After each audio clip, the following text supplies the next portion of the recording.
Alrighty. Hey, everybody.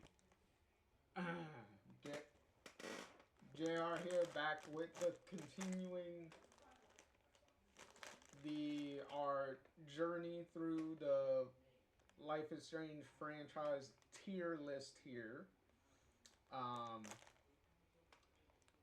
in our last episode, we finished off uh,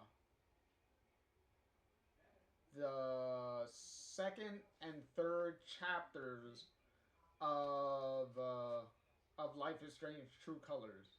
So uh, we will, and we placed episode 3 in the S tier up there, and we placed episode uh, episode 2, chapter 2, whichever we want to call it, in A tier. So chapter 2 was Lanterns right here, and chapter 3 was Monster or Mortal up here. So now we're going to be moving on to where is it? It should be down here. I believe it's chapter 4, Flicker. Uh, yes, I believe that's what the chapter was called. So, uh, Alex, stay, relax. Grab my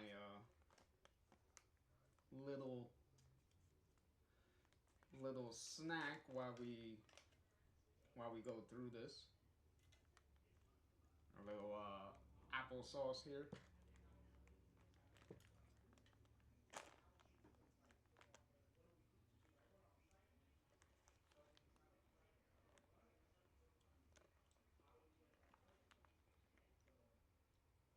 So, all right. So, uh, when we last left off at the end of chapter 3, um, after going through the awesome LARPing session to try to cheer up Ethan, which was working until at the very end of the session, uh,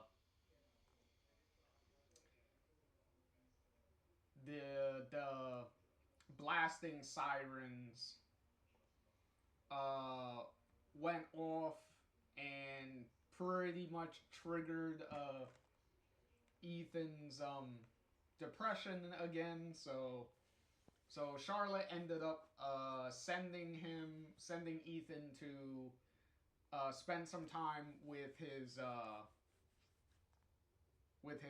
dad. Cause if you remember, Charlotte is she's either always been a single mom or is a divorced uh, mother. Either way, it doesn't really matter. The whole point is the Ethan's biological dad is never really in the game.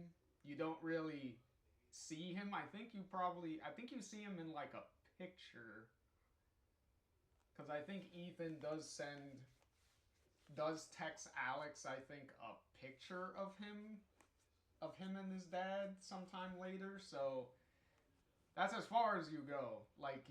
You never get any real direct contact in really any way with Ethan's biological dad to begin with. So I don't even know if his dad probably they probably did mention what his dad's name is, but I don't believe they say his name in a voice line. I think it may have been like written down somewhere, but I don't know. I don't remember his name because he's not really an actual character in the within the story itself. But anyway, um, so Ethan's gone, and at the same time, Riley was able to help us crack the the password on Diane's USB that she's keeping evidence of Typhon's cover up of something, which that cover up is what led to them ignoring the blast, doing the blasting while we were trying to rescue Ethan and all that stuff, which ended up leading to Gabe's death. So the episode ended with us with finding out all that information and the revelation of them covering up something, and Gabe was pretty much like collateral damage in their effort of trying to hide something. We still don't know exactly what they're trying specifically to hide. But we will find that out.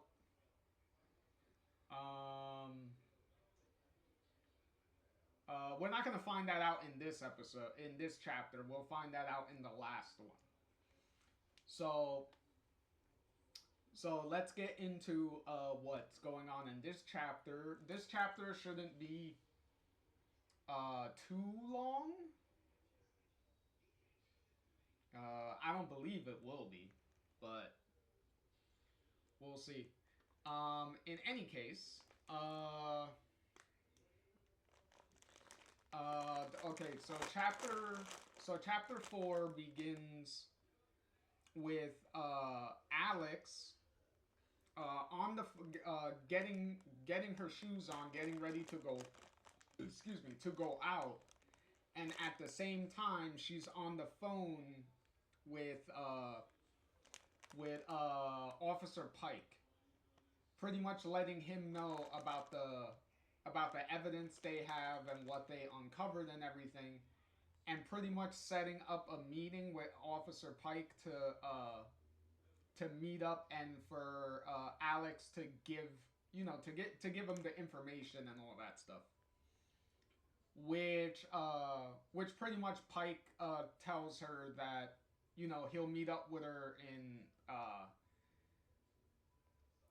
I don't know how long he says, but it'll be a while. So pretty much it's the game's way of being like, all right, here's a bunch of time to kill, so you could like explore around and do some stuff.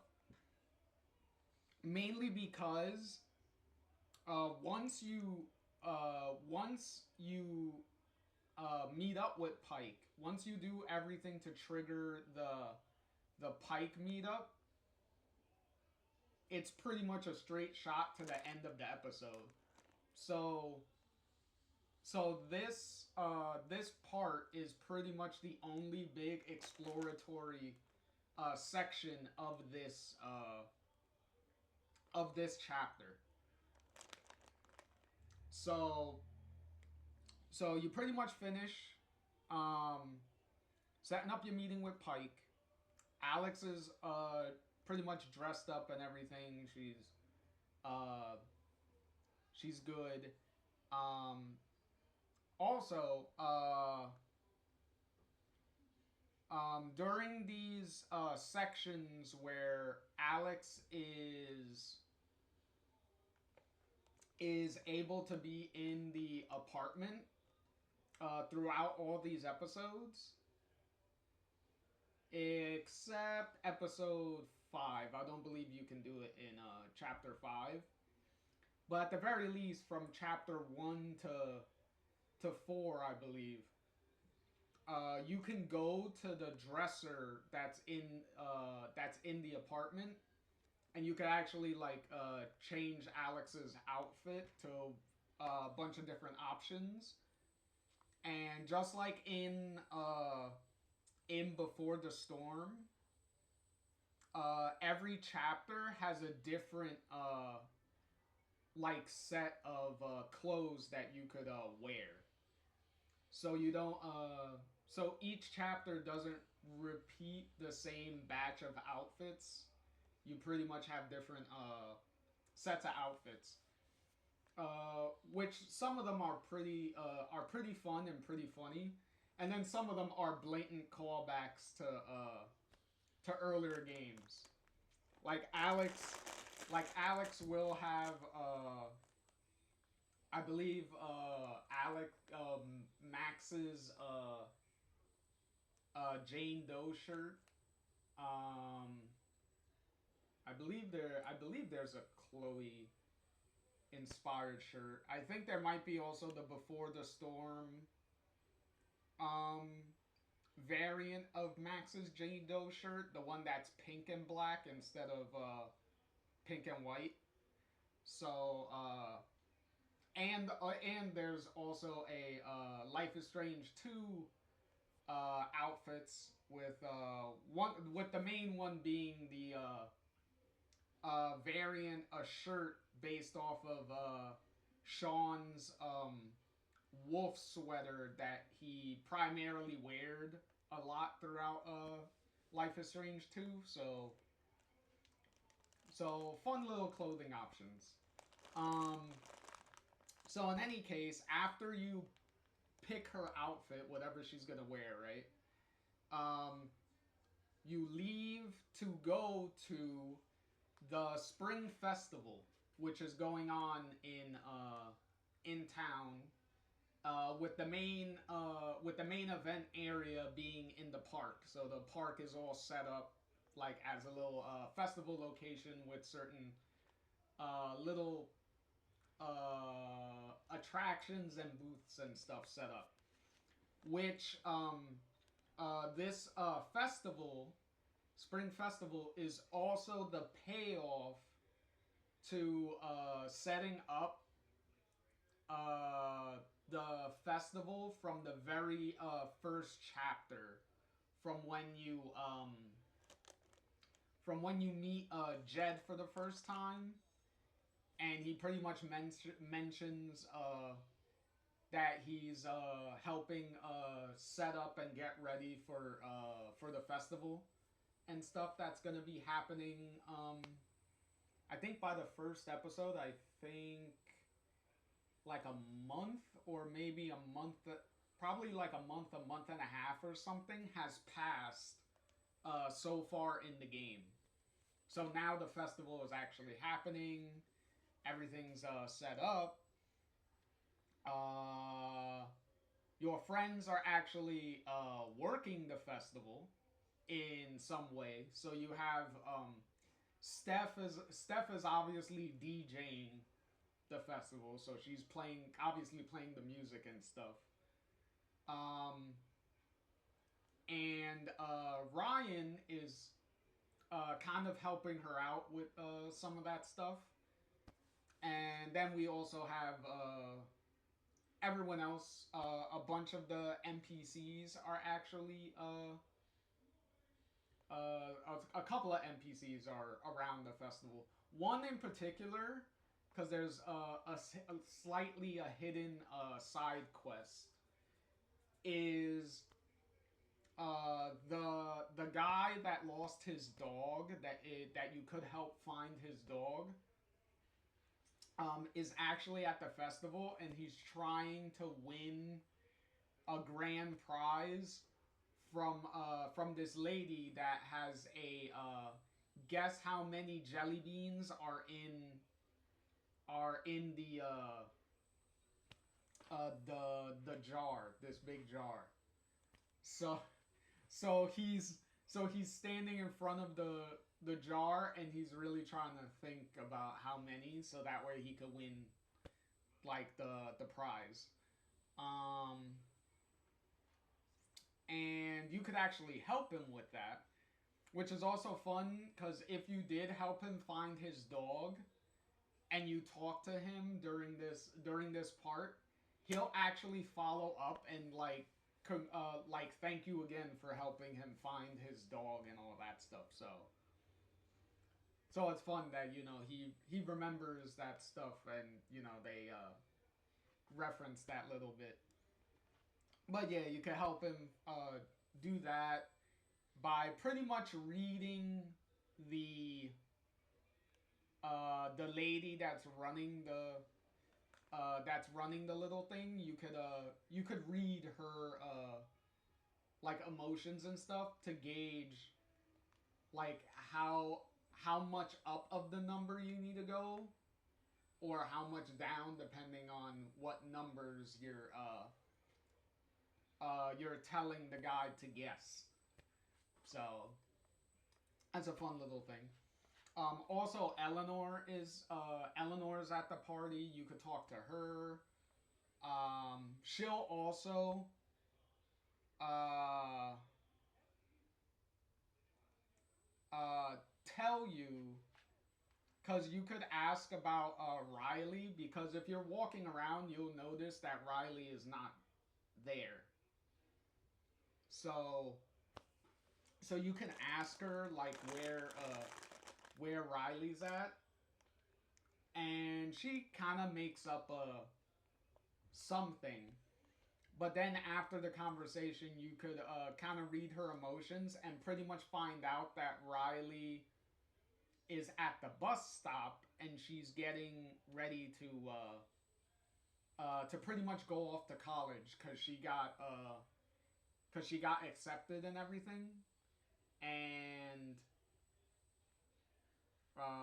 you pretty much find out she got accepted in the if you go and check on the USB progress in the in chapter 3, you'll actually find out that she got accepted into her university that she was trying to get into.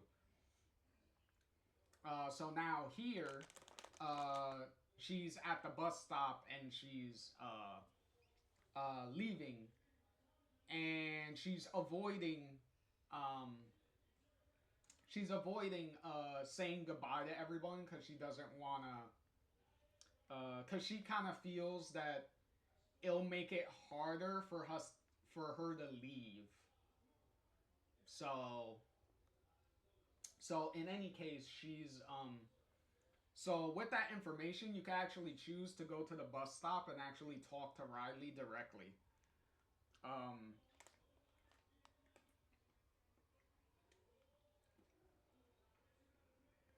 Which kind of sends her off to college in a more like saying goodbye, like having to say goodbye to talk to somebody instead of being there like by herself. Also, it leads to a decision where you can tell Riley about Eleanor's condition, her big memory issues that she's having, that she's dealing with. You could tell her about that. But yeah, you could choose to tell her or not. If you're trying to keep Eleanor's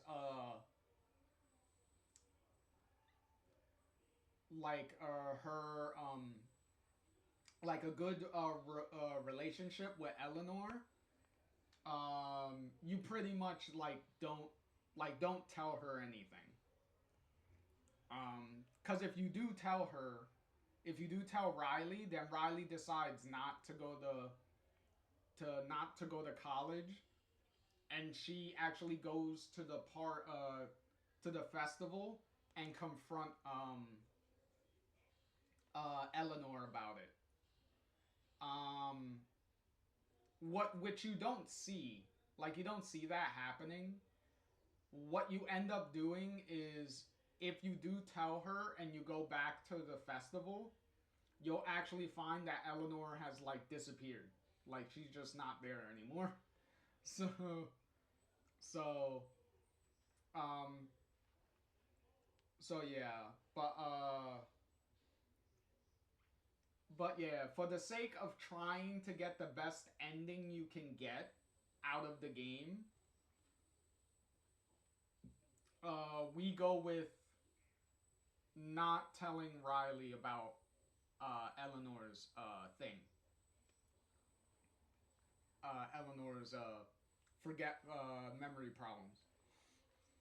Um, what else? Little hidden stuff that you could do here. Well, not hidden, but little side things. Oh, you could also talk to Mac because Mac is also at the festival, but he's kind of like uh in the corner, kind of behind. I believe he's standing kind of behind Steph's little DJ trailer that she has set up at the festival. I believe he's like behind that, like in the like by a tree or a bench or something. But yeah, he's easily missed. Like he's not amongst the crowd of the little crowd of people that's around. So, but yeah, you could talk to him, kind of. Uh, um, Pretty much like update kind of update him on what you've been doing. Hey, and also kind of see Mac, um, like see how Mac's doing and how Mac is holding up and stuff like that. So yeah. The only funny little thing here is obviously if Mac is like broken up, if you told the truth about Gabe's fight with Mac in the first chapter, and him and Riley like broke up like finally, and she finally like ended things with him. Uh, he'll actually kind of try to spit some game at Alex, which is kind of like I get what he's trying to do, but it's like, bro, no. Like it's not the most appropriate thing for Mac to be doing. So yeah, Alex kind of brushes it off and stuff anyway, so it's not like she takes him like it doesn't matter like you're not really given a choice in how you react to what Mac says about that when he's trying to maybe flirt with you, but Alex kind of shuts him down and brushes him off anyway, so it's like, yeah, you go, girl, you did the right thing. we already got our romance option that we're getting that we're coming to soon, and will be solidifying in a few within this episode. I'm just building towards it and getting some of the other side people out of the way. So after that, you can also find out because this part is very easy to miss, and a lot of people miss this, and I don't fault a lot of people from missing it, because it's one of those things that unless you're really exploring around, or you already know it's there, or somebody told you about it, you're probably not going to find it. But if you're observant enough, you'll notice that there are a couple, just like with Riley, there's a couple of side characters that are missing. Like you notice, like they're not at the party. Like everyone else is at the party. Like Ryan's there, Steph's there, uh, Jed is there. Like like everybody else is there. Like Eleanor, but like even Mac is there. But yeah, like uh Ducky's not there. Charlotte's not there. Uh, we'll meet up Charlotte. We'll encounter Charlotte later at when once we get to the main stuff that you have to do to progress the story. But for Ducky, Ducky is a hidden thing that's very easily missed. And to find out where to get to where he is, you actually have to go back to the Black Lantern. You have to go back in. Um, because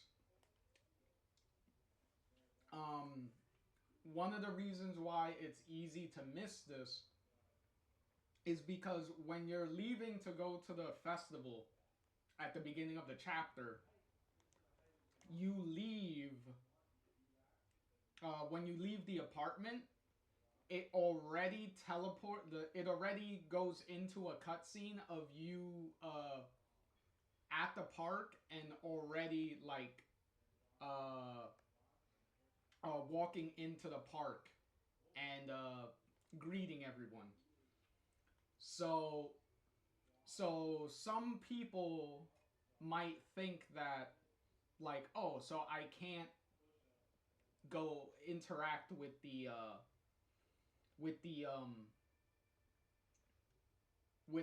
with the main part of the bar. Like I can't go back and go inside. But in actuality, you actually can. Like if you go to the bar, you'll go inside and you'll be able to look around the main bar itself.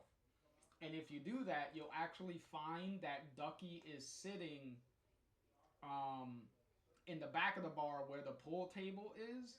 He's sitting in one of the little tables in the corner by the wall.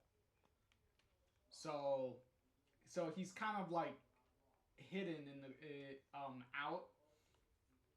out to the side there. So if you can find him there, then you could talk to him, and you can actually find out that he's not he's not going to the festival because it reminds him of his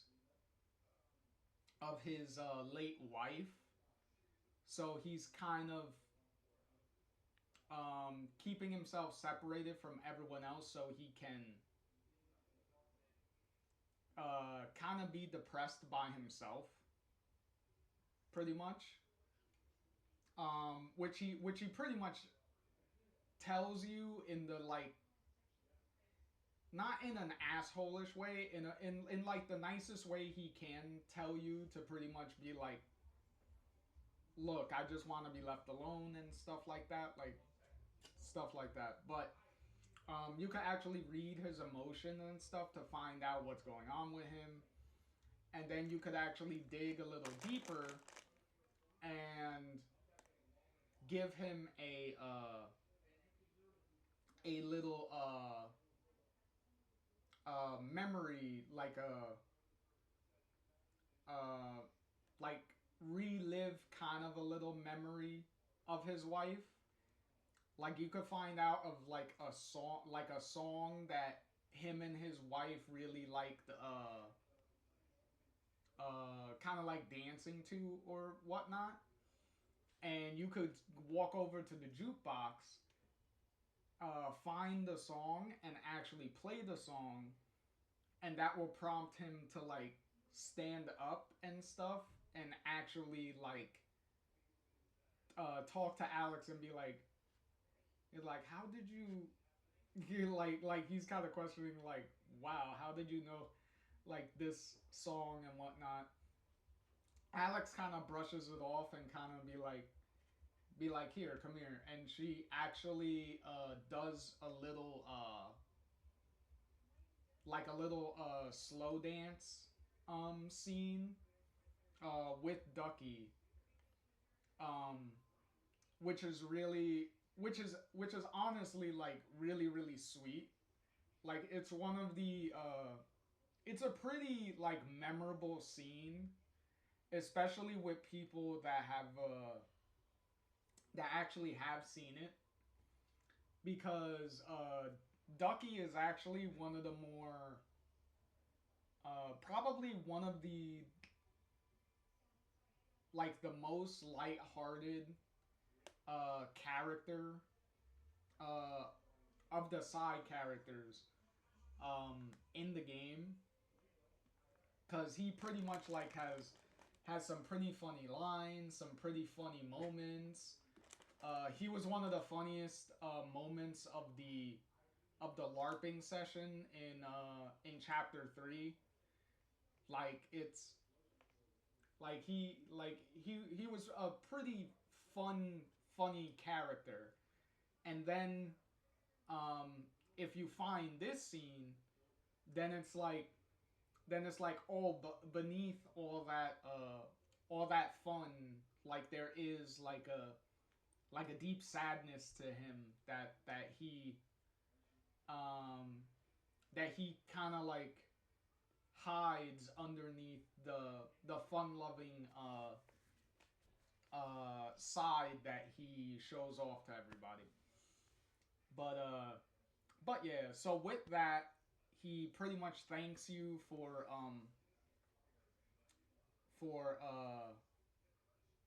reminding him of the really like happy times with his wife. And then he's like, you know what, instead of being depressed and sitting out here, I should go out and enjoy the the festival with everyone. So he pretty much leaves and goes to do just that. Because if you've done this early enough, if you've done the interaction with Ducky early enough before you've done the all the stuff at the festival that progresses the story, then you could actually go back to the festival and you'll actually see him like at the festival, like interacting with people and like having some fun, which is pretty sweet. But in any case, we have the main event of the festival section here.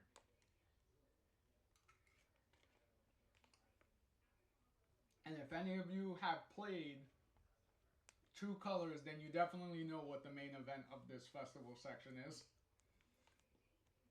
So, to rewind a little bit, you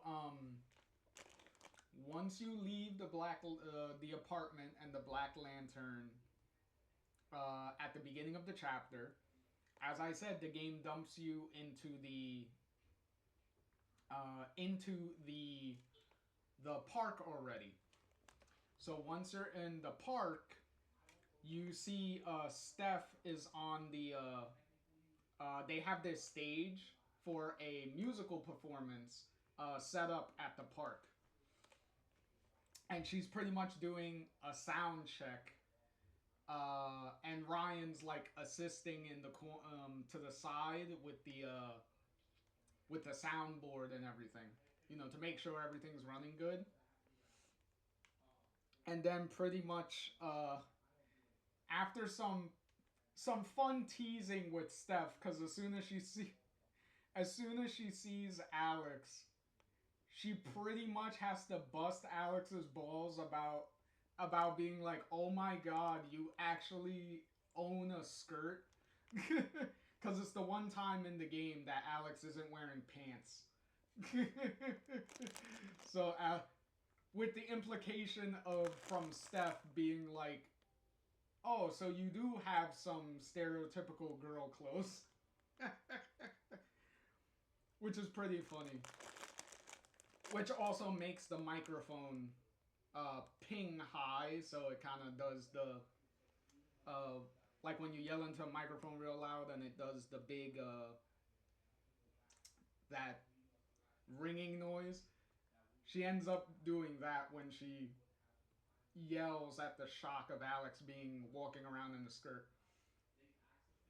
But in any case, pretty much Alex is, pretty much tells Steph and Ryan that Pike is gonna meet up with them later and and she's gonna give him the USB evidence and stuff that they found.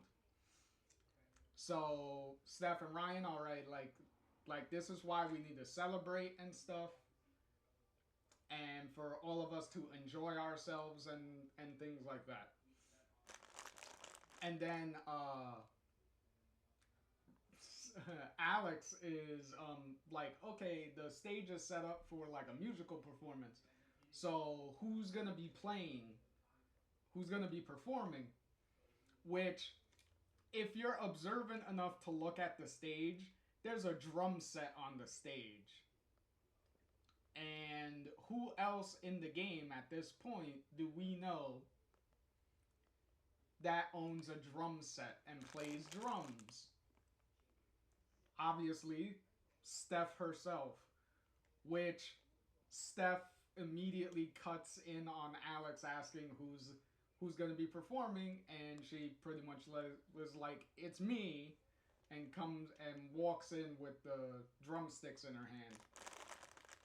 So she's like, oh, okay, that's sweet.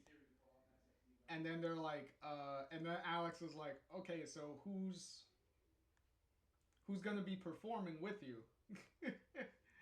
and Alex and Ryan, Steph and Ryan, all three of them start looking at each other, and Steph and Ryan specifically are looking at each other, snickering. And then Alex is starting to put two and two together, and she's like, wait, who's gonna be playing? And in reenacting the smash cut from Before the Storm, where Chloe was having to be in the performance for the Tempest, where they smash cut from her being in her normal clothes, and then immediately being in the Raven costume. We do the same thing here with Alex being being dumbfounded and in her looking at the stage, to immediately having the guitar on her and being on in the stage on the stage. So which is pretty fun. Which is a pretty funny smash cut. Which pretty much means Deck 9 definitely saw the response and stuff, the positive response that people had to the smash cut moment in Before the Storm, and Deck 9 was like, okay, was clearly like, okay, how do we do that again in a different scenario? So hence why they put it here, which is really fun, because both scenes are supposed to be like lighthearted fun stuff. So it would make sense, if you're gonna do like a fun little smash cut moment, that you were also gonna do it in a similar fun scene. So after Alex pretty much is dumbfounded by getting caught off guard, and Steph and Ryan pretty much being like, "We didn't want to tell you because we didn't want you to like get scared and run out on us with this."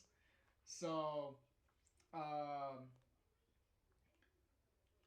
so in any case, Alex reluctantly, either reluctantly or joyfully, depending on the option you pick, will either way, she will do a sing and play a musical performance with Steph, um, for everyone at the festival. We'll put on a musical performance.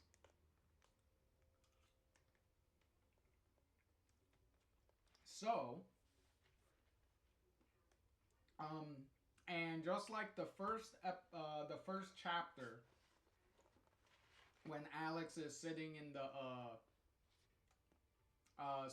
room, in her room, in the first episode with her guitar, and pretty much sings like a sad little song to herself.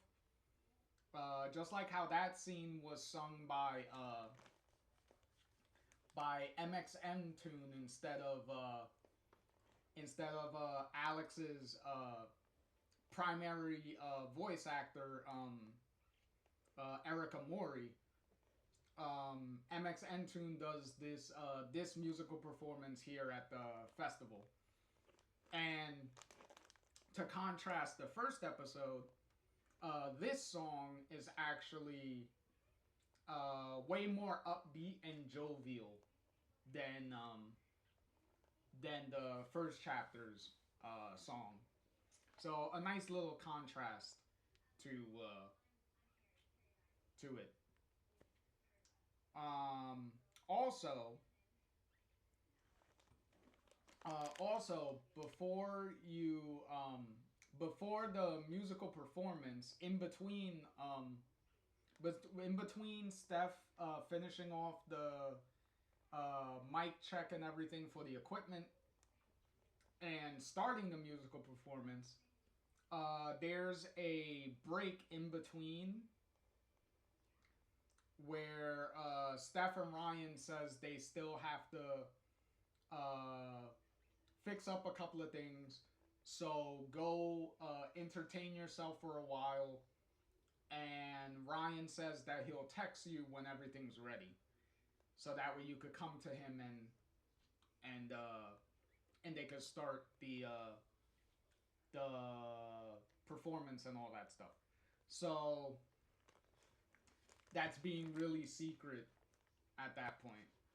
But either way, it's at that point that you could do all the interactions with Ducky, Eleanor, Riley, Mac, all that stuff.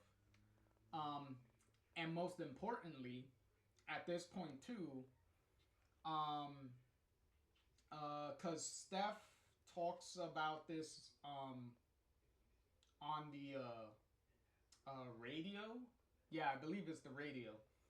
At the beginning of the episode, when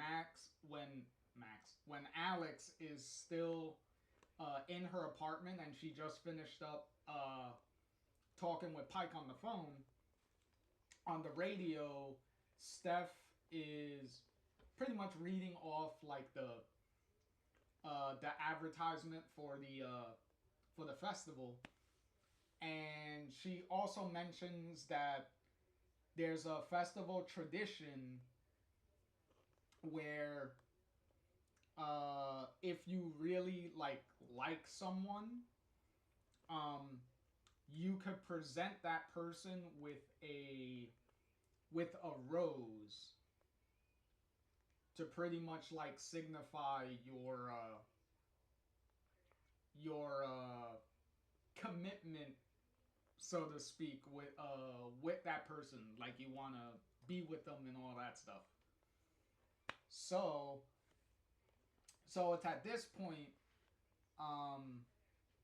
it's at that point, once you get roam around moment, where you can actually find a little wagon of roses, and you could grab one and you could present it to either Steph or Ryan. So depending on who you've been trying to romance up until this point, this is the moment where the rose giving moment is you solidifying that relationship. That's pretty much what the rose, as far as the game goes, what that symbolizes is you're locking in that choice. That's pretty much what that is. Um, so as I said, for the purposes of this explanation and everything, and for the playthrough that I usually run through when I play the game, is Steph. So so pretty much you take the rose to Steph, who is DJing inside her little DJ um, trailer, and which is a really funny thing too, because if you don't have the rose, you can still like try to talk to Steph, but she can't really talk because she has like the big old headphones on her ears, so she can't hear you, and she's pretty much like jamming out to the music, like she's kind of like dancing in place, pretty much. Plus, she also is DJing, so she has to be there to change up the music and stuff. But yeah, so once you get the rose, you could present it to Steph, which is a really funny thing because um cuz Alex will like very kind of shyly like raise up the rose from like off screen, and Steph immediately sees it, obviously knows what it means because she read she read the advertisement at the beginning. So she immediately like stops, is staring at Alex, and then like slowly takes off the headphones cuz she's obviously in disbelief. Like she's like, "Oh shit." And she pretty much is like um and she's pretty much like, "Oh," and she'll take the rose, and she's like, "Oh wow, I don't really know what to say." And Steph is pretty much is like, "Hey," like obviously I accept the rose, and just like, "Hey, once this is all once the festival is over and stuff, once we're done here with the once I'm done with the performance and stuff that's happening, um let's meet up at your apartment. I have something like big. I have something big to tell you." So so with that um that's when it's at that point where Ryan will uh well, depending on if you didn't even choose Ryan, but either way you get the notification that everything is ready for the performance. You go back to check in with Ryan, and that's when the whole uh, reveal of you're gonna perform with Steph and stuff on stage and everything happens. The performance happens, which depending on if you did the ducky thing, if you did the little ducky thing before this, and if you kept Eleanor's memory thing from Riley, or didn't even find out Riley being at the bus stop to begin with, then Ducky and Eleanor will actually be in the crowd and stuff as you're performing. Because as you're performing and singing the song, people are like dancing and stuff. So Eleanor and Ducky will be in the crowd and stuff. So that'll be a little fun little thing. A fun little sight to see. Um, but in any case, so you finish the performance, you're packing your guitar away, and then it's at that point that you see Charlotte, and then she sees you and pretty much turns around and goes to like leave. Which you notice, and Alex ends up going after her. Which technically she didn't go far. She kind of went to the Charlotte went to the little pier, the little dock that they have, which is right next to the park anyway, so it's not really that far. So she ends up going there, and this interaction here with Charlotte is different depending on if you took Charlotte's anger in chapter 3. So if you did take her, if you did take her anger, then it's at this moment you find out that she's acting weird, and she kind of tells you that even she herself feels like that she's off, that she's not acting right. And she's kind of telling you that she doesn't really like feel like anything. Like her feelings are kind of like numb, which pretty much shows you which is pretty much where you get the confirmation that it was a bad idea to take her anger, because now you kind of almost, instead of just taking her anger away, it's almost like you took away like her other emotions. So she's kind of feeling like an emotionless like husk right now. So that's a so that's why it's not necessarily the best idea to take her anger. Um, so if you didn't take the anger, um, which is usually the route I go with, is she ends up which actually is a lot better of a scene, because she ends up pretty much like bearing out her feelings to Alex, and pretty much being like yeah, Alex, I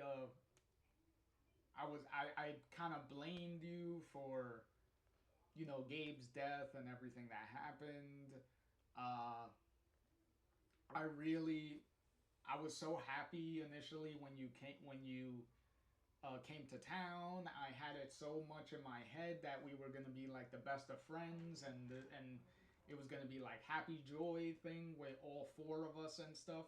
Which obviously the four would be Alex, Gabe, Ethan, and Charlotte. So,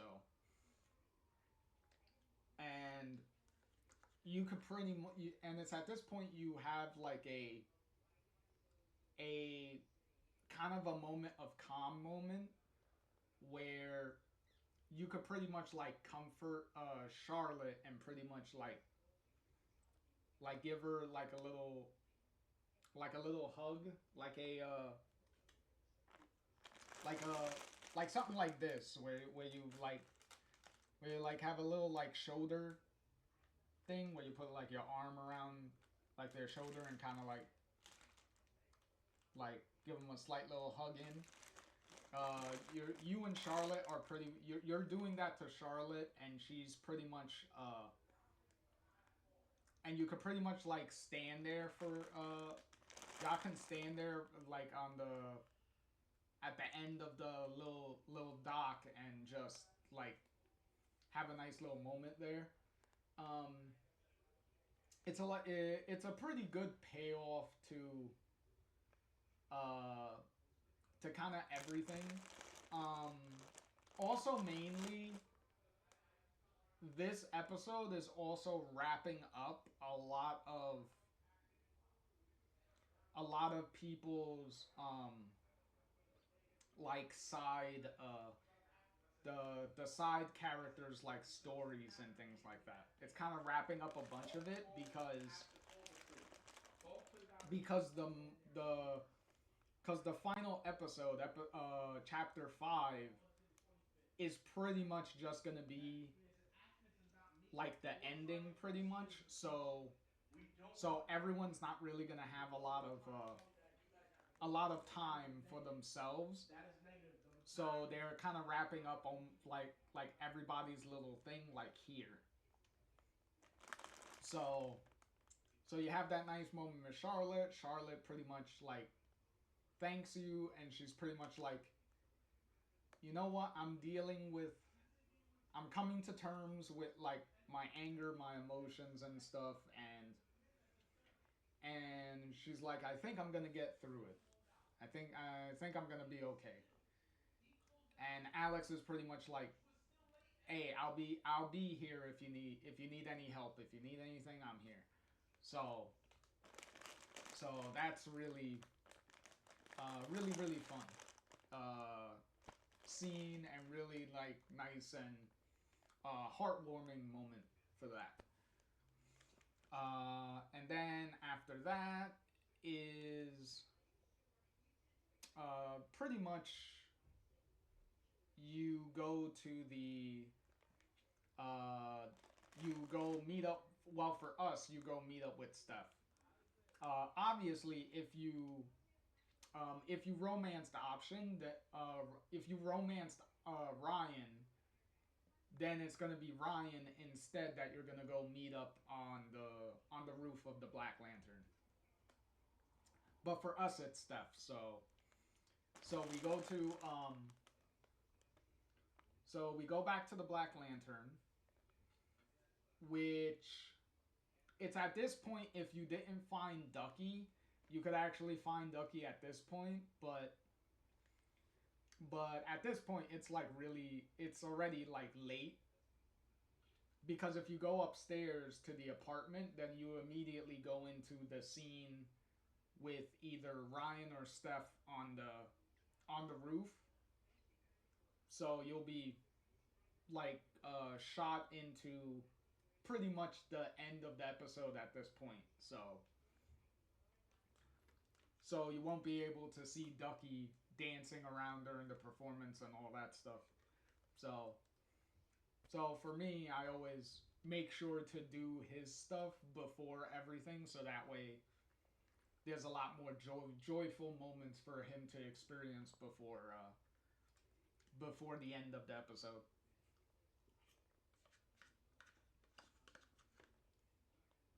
But all right, so we go upstairs. We meet up with Steph. Um, Steph pretty much her big news that she wants to tell you is that she's leaving Haven. She's leaving town. So she's gonna be on the road again, and she's gonna try to pursue her pursue again her music career. Cause if you're observant enough throughout the game, and And if you've been finding some of the collectibles around the game, you will come to find out that Steph, before she came to Haven, she was actually a part of a girl band called Drugstore Makeup with her ex girlfriend Izzy, because Izzy was I believe she was the front woman of the band, so she was primarily the one that was singing the songs and all that stuff. And Steph decided to stay in Haven, and Izzy didn't want to stay in Haven uh, for more specific reasons that we can get into when we get into the character tier list. But in any case, Izzy didn't want to stay, so they kind of pretty much at that point mutually parted ways. So uh, so now Steph feels that it's time now to be like, you know what, I'm gonna go for it again. I'm gonna try to do it again. So Alex is kind of happy and sad because she's like, I'm happy for you trying to to pursue a dream you have, and but I'm also sad that you're leaving and stuff, and especially after we just uh, kind of put ourselves out there for being like, yo, I want to be with you type of thing, with the flower and all, and then all the flirting during the LARP game, the LARPing session in episode 3. So yeah, so Steph immediately, without missing a beat, follows that up with, "Then come with me." He was like, "Why don't you join me on the journey with the band thing?" And and Alex is obviously kind of surprised because, you know, all this stuff is being sprung on her like at the last minute here. Like, she hasn't had proper time to think about this stuff. So so she um so she's pretty much like kind of like uh like I don't know what to say, and Steph is like, look, we can definitely like figure it out and stuff. And then she kind of presents you with like three little like little postcards of being like, hey, where if we go on the road together, where will we go? Like, what place you want to go? Which is kind of mirroring um, Rachel's conversation with Chloe after the Tempest performance, where Rachel is asking Chloe like where when we run away, where should we go? Like, what destination do you think we should go? So Steph is kind of doing a similar thing here with Alex with with the postcards representing the destinations and things like that. So whatever postcard you pick, Steph is gonna have like a funny little response, little jokey response to them, and then from there she'll pretty much say, Alex is pretty much like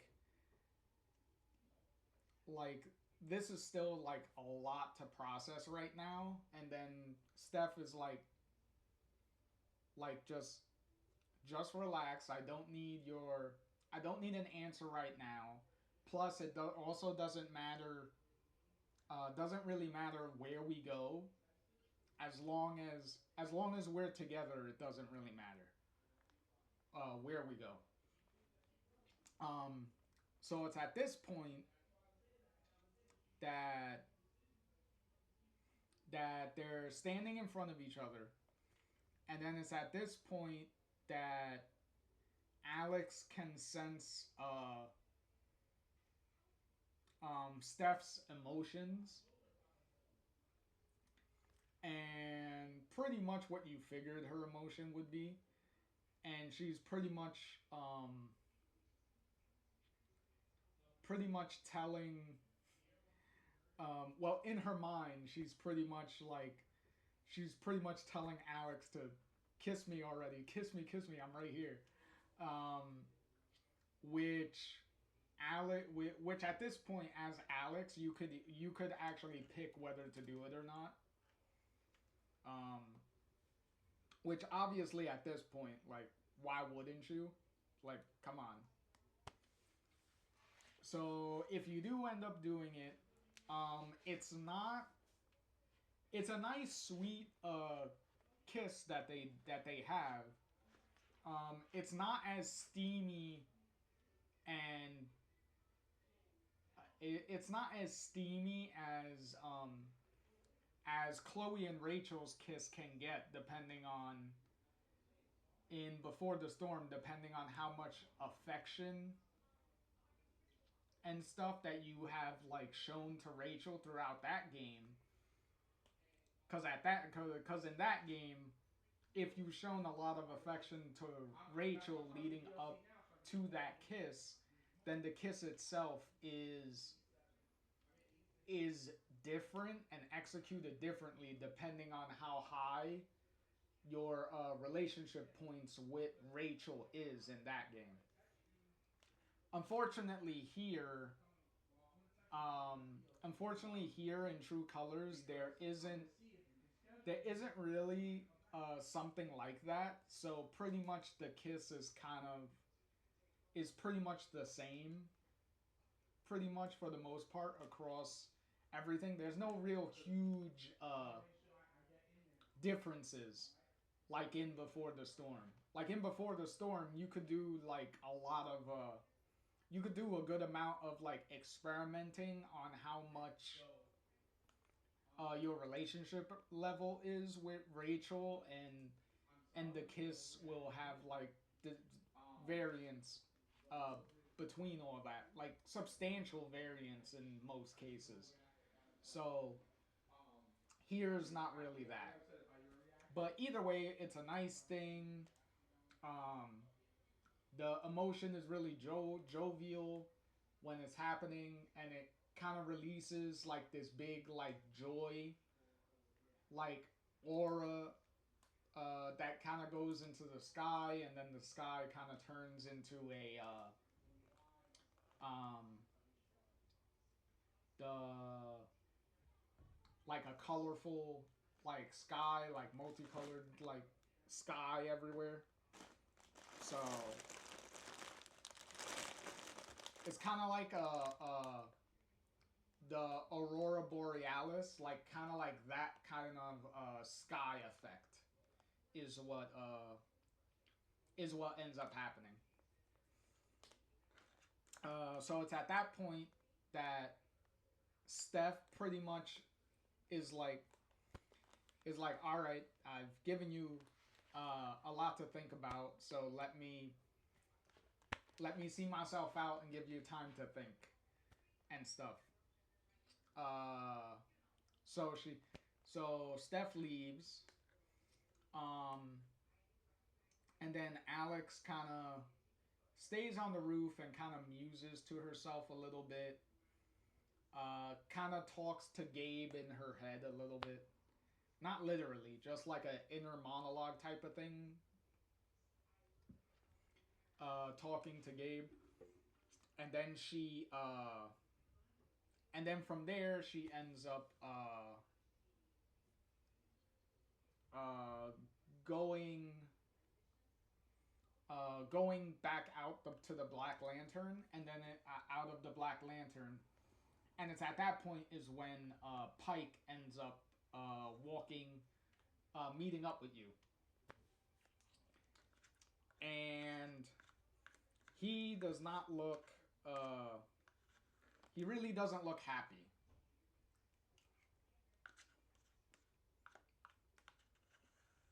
So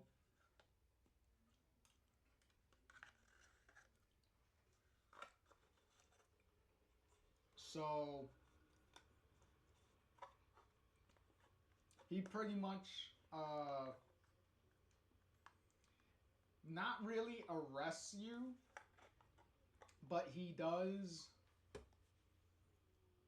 have to take you to the police station.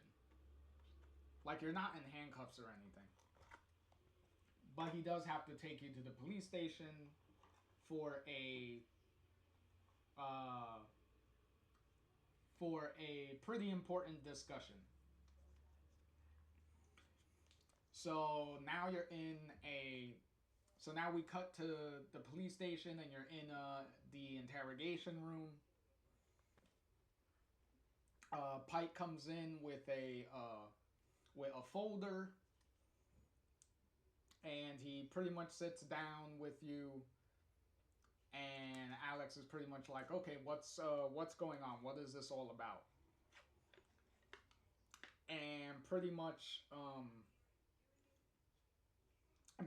he tells you that um, Diane is going to, because she already knows that you're the one that stole the USB, and she's going to press charges on you for stealing, especially since there's you know corporate secrets and stuff that are on the USB. So pretty serious charge, which Pike like really like exemplifies. Um, Meanwhile, uh, Alex is pretty much like telling him like you gotta see what's on the USB and all that, and Pike is pretty much like I can't do that because you found out this information like like not really good because like when you deal with police and things like that, when you do like vigilante type of stuff, it's hard for any evidence that you use to be used legally against someone. So that's pretty much what's going on here. Is that Pike is like, I can't really use whatever evidence you have because you stole it and things like that. So he pretty much tells her that he takes out a piece of paper from the folder that he has, and he's pretty much like, look, Diane said she's going to. Oh, hold on. Oh, there we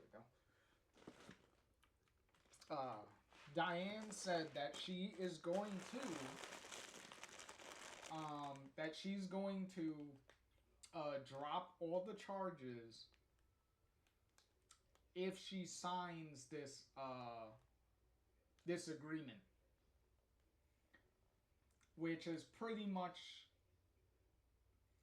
like a similar hush agreement, like what Diane gave to Charlotte in chapter 2. Main difference though is there is no money. There is no money offer, because this offer is pretty much like, sign this and you won't potentially be going to jail. So that's pretty much how that works. So initially, obviously, Alex is like, I'm not signing any of this. Like, I'm not signing it. But Pike is very insistent that she does. And it's at this point that Alex is like, why are you pushing this, like, pushing this so hard?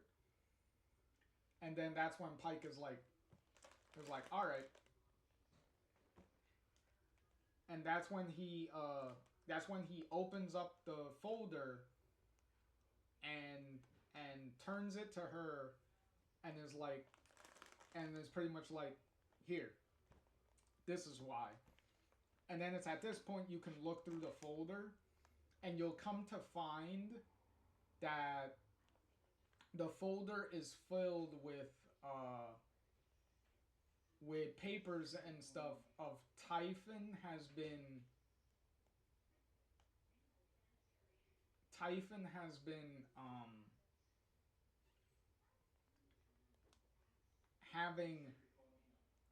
having Alex under surveillance, has been having Ryan under surveillance, and Steph under surveillance. And it has like detailed stuff on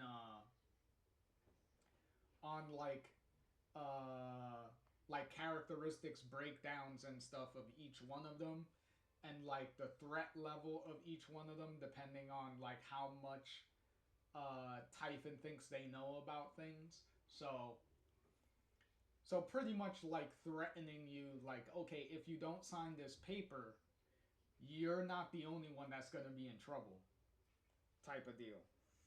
So pretty much Pike is like, it was like, do you really think Typhon was not going to, was just gonna like stand by and let you air their dirty laundry and stuff? Like no, they're going to come at you hard, and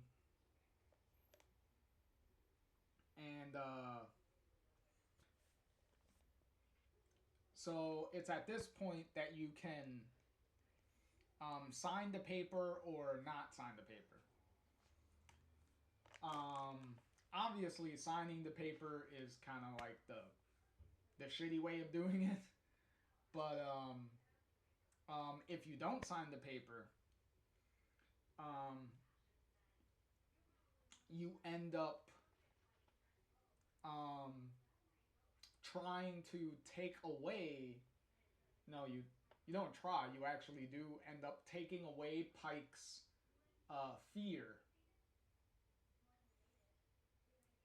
because he's afraid of standing up to Typhon and all that stuff. So what he ends up doing is, if you take away his fear, this time it actually works the way Alex intended it to. So in this case, she actually only takes away the fear. Like, specifically, it's a lot more concentrated now.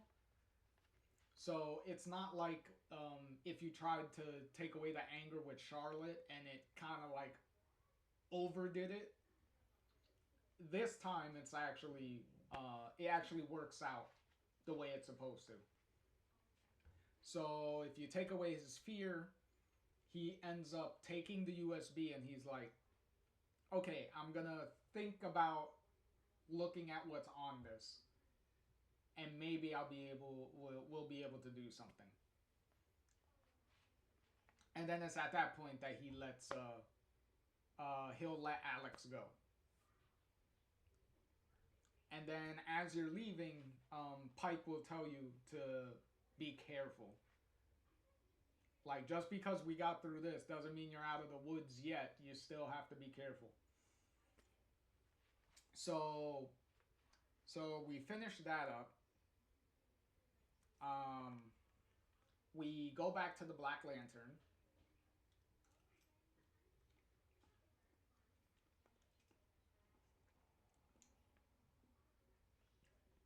We go back to the Black Lantern.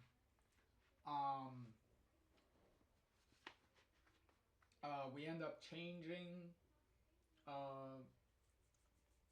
changing into different clothes. Not on her own. The game forces Alex to change into different clothes. And then she also ends up seeing a note from Jed to come downstairs and see him. He want because he wants to talk to you. So she ends up so you end up going downstairs. You end up talking to Jed over some drinks. Um, and she ends up pretty much telling like Jed what's going on, like because at this point it's like, hey, fuck it, whatever. Um, and Jed's pretty much like okay, uh, hold on, we'll be right back. Give me a minute.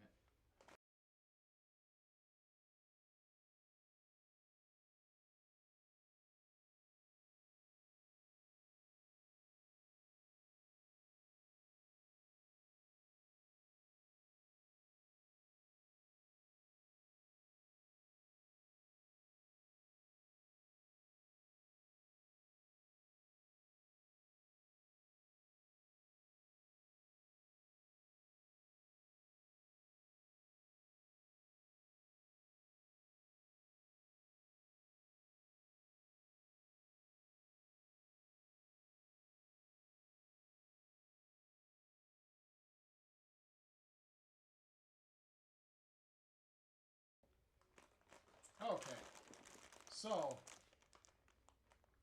so um so you end up telling Jed everything. Jed is pretty much like, okay, um, he was like, I know what they're hiding, like what they're trying to hide. And then Alex is pretty much like, you do. Okay, tell me what is it? And then pretty much Jed is like, I'll do you one better. I'll show you what they're hiding. So it's at that point, it cuts to Alex and Jed, in, well, not in, but out in the like the forest area, right? And he's pretty much like telling her like there's like little shafts and whatnot, like air shafts for the mines and stuff. Kind of like all over, and you can like get into like the mines and stuff that way and things like that. And then he's like, and he tells Alex what you're looking for is down that mine that shaft right there. So Alex ends up going to the shaft. Oh, excuse me. She's looking down the mine shaft, and then she kind of senses something, and then you hear a gun being loaded, and then she turns around, and Jed is holding a gun in his hand, and Alex is like, Jed, what are you doing? And it's at that point where he's pretty much like I'm sorry, but you know too much. And it's pretty much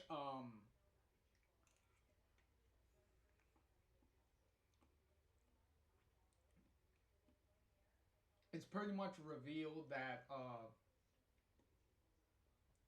Jed is the one that gave those the papers and stuff to Pike,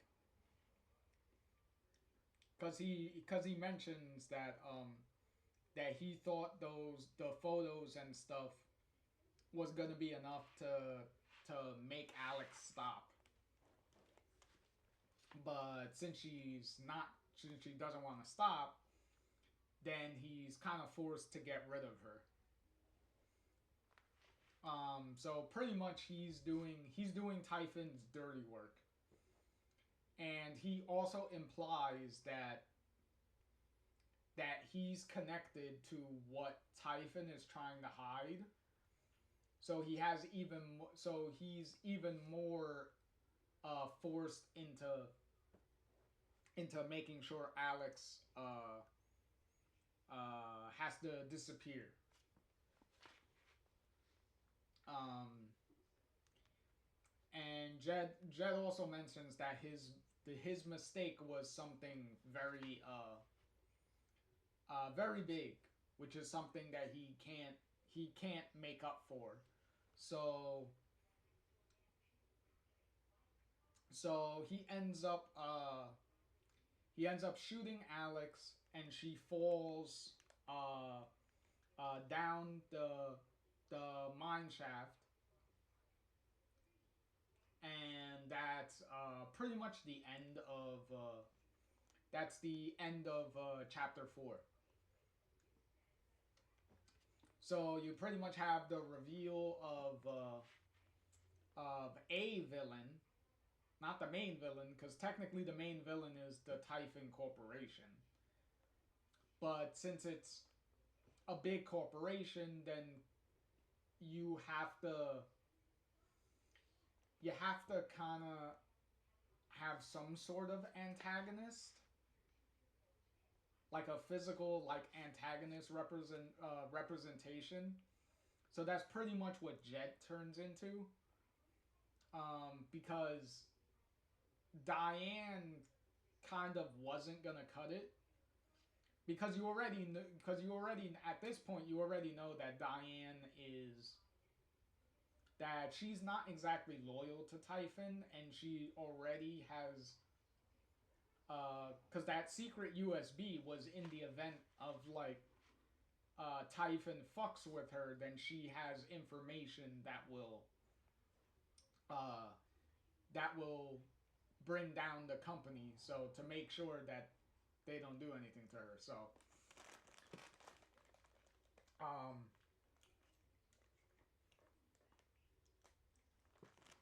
so yeah, and obviously you're supposed to have the little twist of Jed uh, kind of being a villain um, in episode 4 here, because at the end of episode 4 in the original Life is Strange, that's when you had the Jefferson reveal at the end, which is kind of similar to what's going on with Jed here. But I will say Jed is way more sympathetic in his in why he's doing what he's doing, and what gets and how that gets handled in the final episode 5. So definitely a thing. Is this the where's the no, there it is. Okay.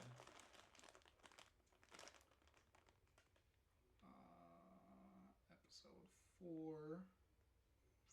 I will put episode 4 on the low end of A,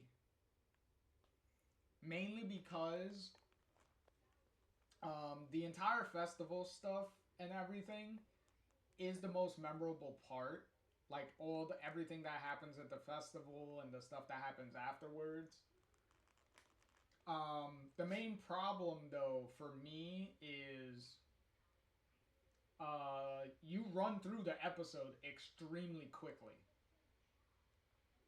Like you run through it very very fast. Uh, so that's definitely one thing I knock about about it is that it's definitely the low point there. Uh, is because immediately after the festival, like it's just a mad dash to the end of the episode. So there's not really like a lot going on. Um, the Jed reveal, the Jed reveal is shocking, but just like in the original Life is Strange, though, there are like hints that that reveal was coming. Even though for this one it's way more blatant because during the LARP session, who ended up being the final boss of the LARP session, it was Jed playing the role of like the whatever big villain you choose for the LARP session. Jed is the one that's dressed up and acting like the villain. So that's the biggest hint that like okay, he's the villain because like twist. But it's fine. It's of the villains of this game, he's all right. Like once we get into episode 5, once we get into chapter 5 or whatnot, it's he's way more complicated than being a stereotypical like villain. So I at least give him that. Um so out of the villains of the game of these games, he's probably the best one. Cause Jefferson is more of a he's probably the more shocking twist. But once the because in the first game, once Jefferson's mask falls off and he gets revealed, he's in super villain territory of like just cackling maniacal like villain thing. So at that point there's no real big complexity to him. He's just crazy. Um but with Jed there's a lot more there. And then with Life is Strange 2 has like several villains because almost each episode has its own villain. Uh, most of them are most of them are a racist couple because in the first episode it's the racist uh, gas station guy. Um, Episode 2 kind of didn't really have a villain. It was just the police found you and you have to leave. Episode 3 was technically Meryl and his bodyguard, but Meryl showed signs of not being like just an evil hard ass bastard because he actually confided with Sean about Daniel being like working at the weed farm and things like that anyway, so he showed some concern and things like that even though he was a hard ass. And then we have like the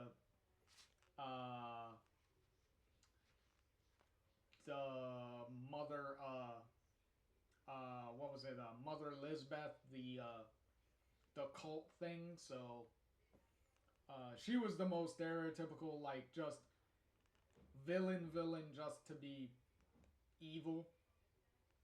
And then episode 5 was like the border the vigilante racist, border couple. which is like, all right, whatever. So, and considering that they're only in like one episode each, there's not really much going on with them, and there's not a lot being spent on them. So Jed so far is the more complex villain so far. Like more sympathetic. Like you could see that by the end of the fifth episode, there's more gray to him than there is like a straight black and white situation. But yeah. So low end of A for episode 4 of Before the Storm. I mean, Before the Storm of True Colors. So now we head to the finale of True Colors with um, chapter 5, side B, which is very appropriate considering chapter 1 was called side A. So if we're going to be keeping the motif of like records, because records have side A, side B, so that makes sense.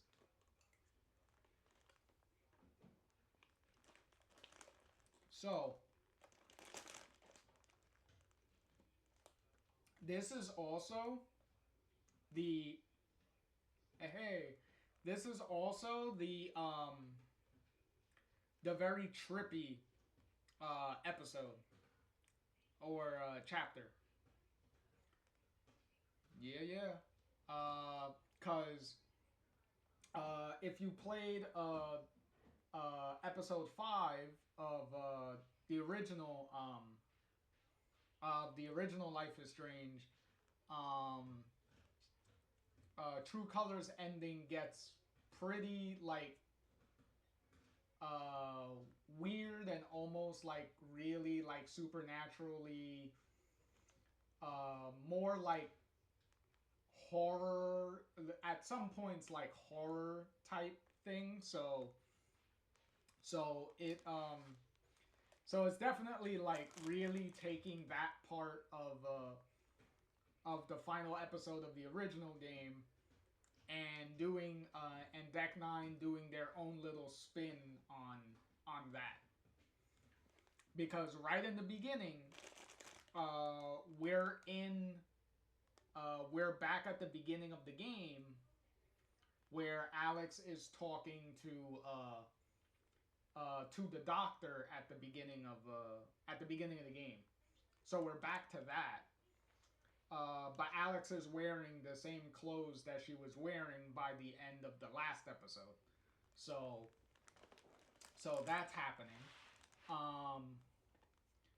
So we're kind of retreading the same dialogue that happened, but at a point, the doctor starts saying some weird stuff, especially stuff that the doctor should not even be know about. And then it's at this point that you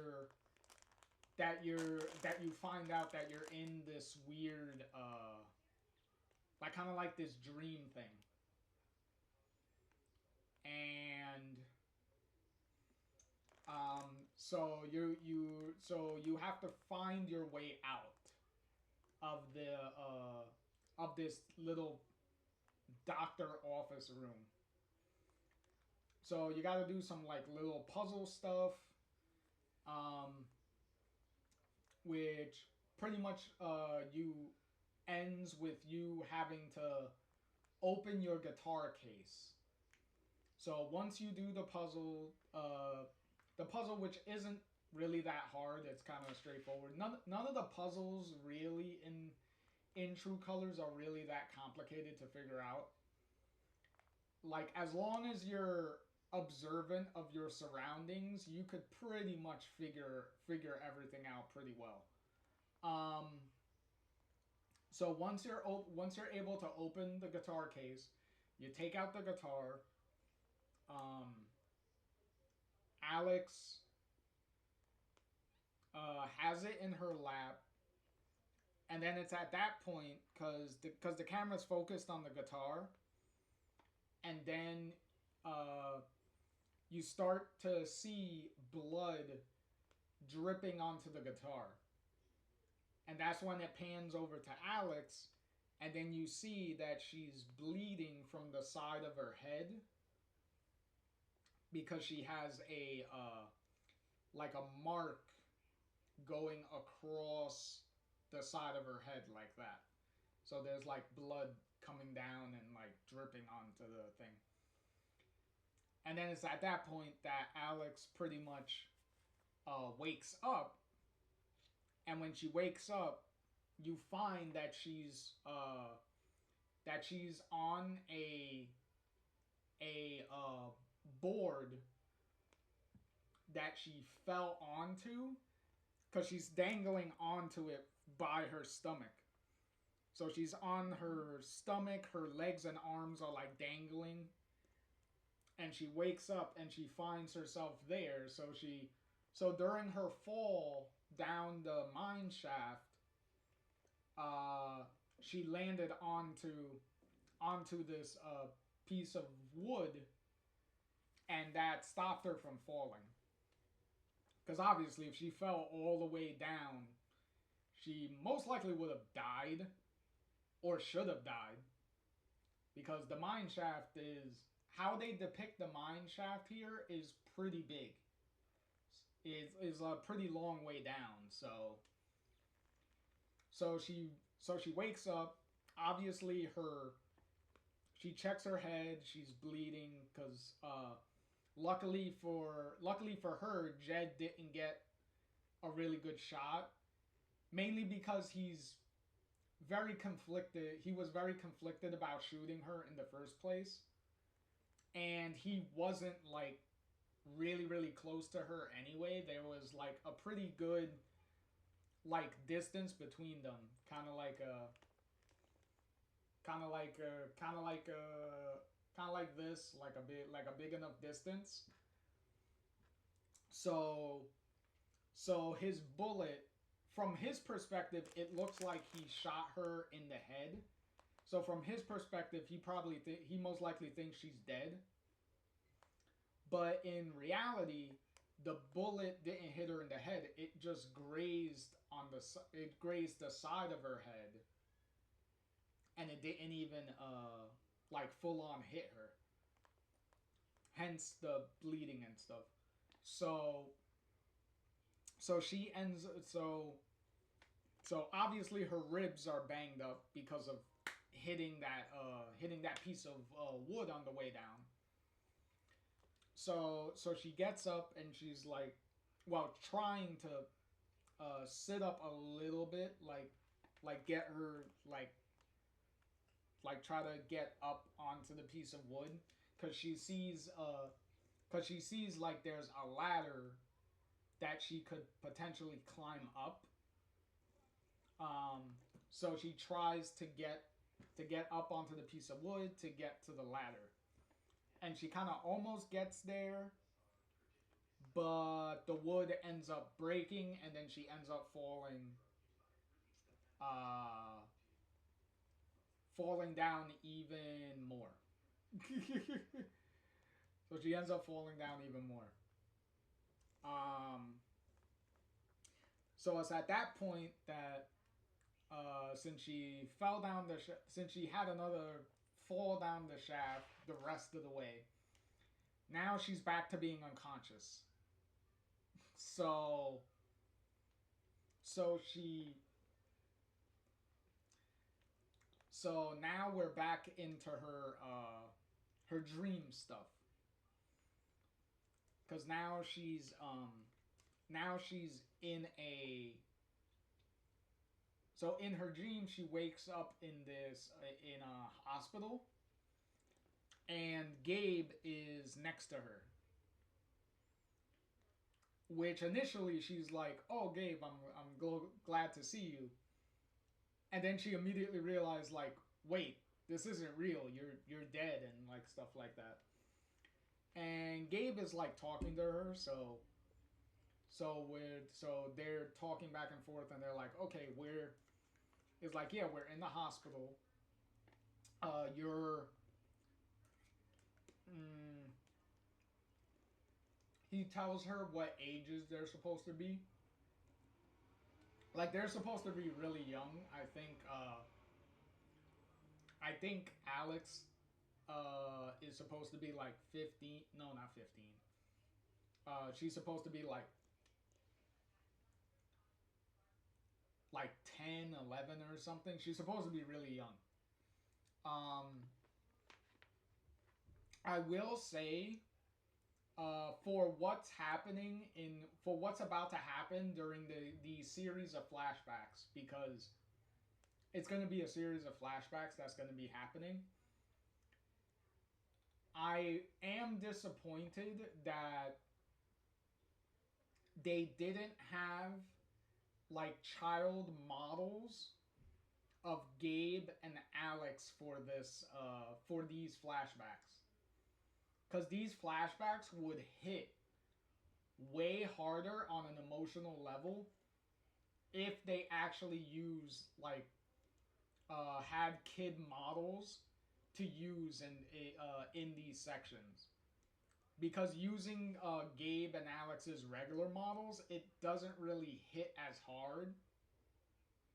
Like it's these are still gonna be some pretty heavy emotional like stuff happening, but uh, but it's like I'm so used to Life is Strange like severely hitting you like emotionally like in the gut real hard, and then in this scene in these scenes where you can see what they're going for, but because of what you're visually seeing on screen,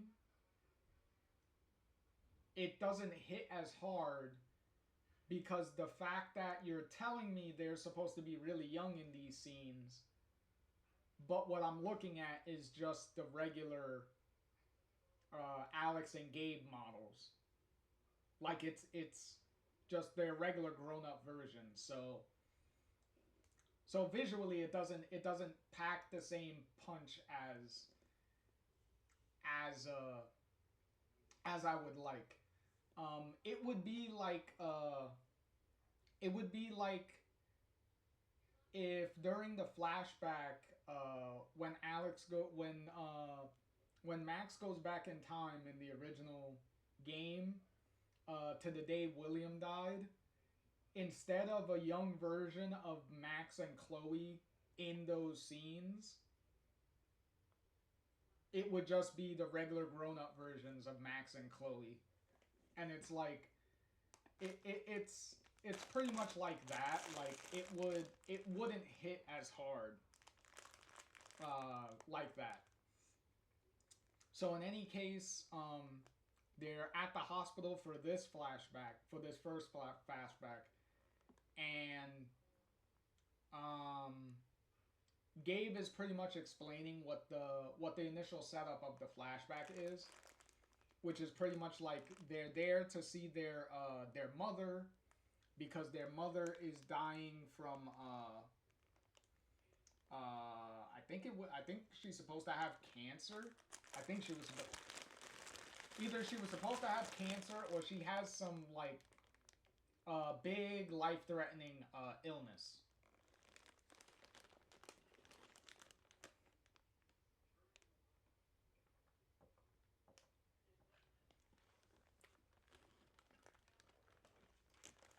Um, so they're pretty much there to see her, and they're also with their father,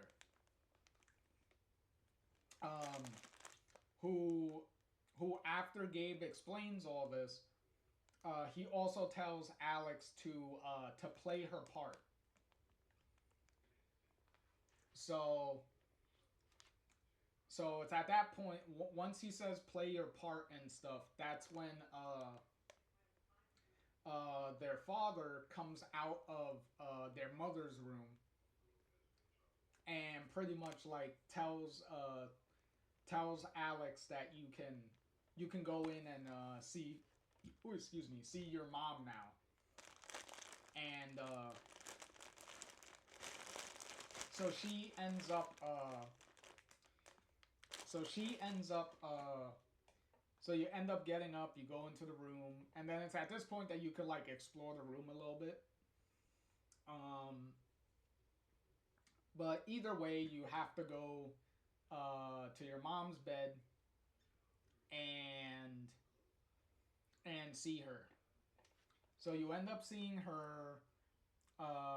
She's coughing and stuff. She looks she looks real bad. Like you, she's very like skinny, and her face is like has like a bony look to it. Like you could clearly tell like whatever illness she has, she's very like malnourished and stuff like that. So clearly not going well. Um, so which we know it's not going well because at this point we already know that their mom died already. And we also know that their father eventually ends up leaving them. So, cause that's why Gabe was in Haven to begin with, because he's been trying to track down their father uh, uh, for a while. Which obviously the whole point of why Gabe was trying to find their dad is so everyone can like reconcile and like find peace with each other and stuff like that. And Haven was the last location that he could find that his father was at. So hence why he was in Haven. And Gabe ended up staying in Haven because he wasn't able to find their dad for one, and he also wasn't able to find any more like leads on where their father could have gone. So he ended up staying at that point. Cause it's like, where if I leave, where the hell am I gonna go? Like I don't know where to go, so might as well just stay. So yeah. So Alex talks to her mother. Um, they have a little heart to heart, and then there's a little weird like flash effect that ends up happening, right? And then it's at that point that Gabe just appears behind Alex and pretty much tells her, "Are you sure that's how it happened?" So, and then it's at this point that we get rewound back to being at the start of the scene when they're sitting outside of their mom's room and stuff, and the scene kind of ends up repeating itself again, and then you end up going into the room again, and then you could explore around the room again, and there's some slight differences, and certain events happen that were missing like the first time around. So now you get the idea of what's the trend that these flashbacks are going to have is initially Alex is going to go through events and stuff, and they're not necessarily going to be happening the way they're supposed to happen. And then Gabe is going to interject and pretty much be like, that's not how it happened, kind of forcing her to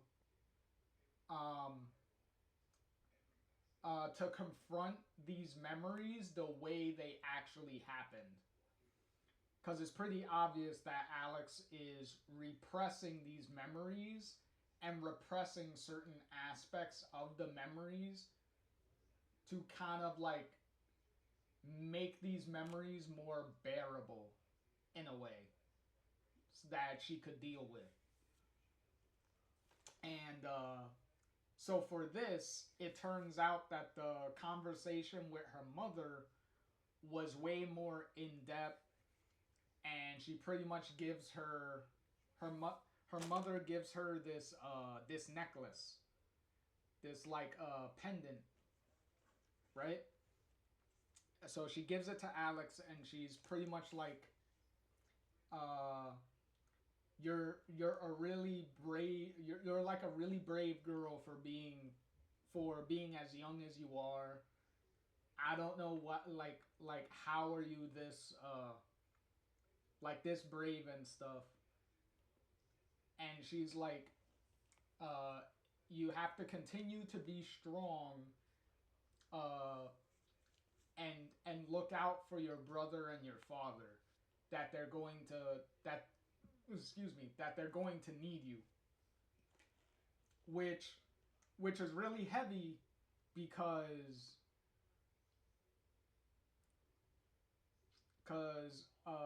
of how young Alex is supposed to be.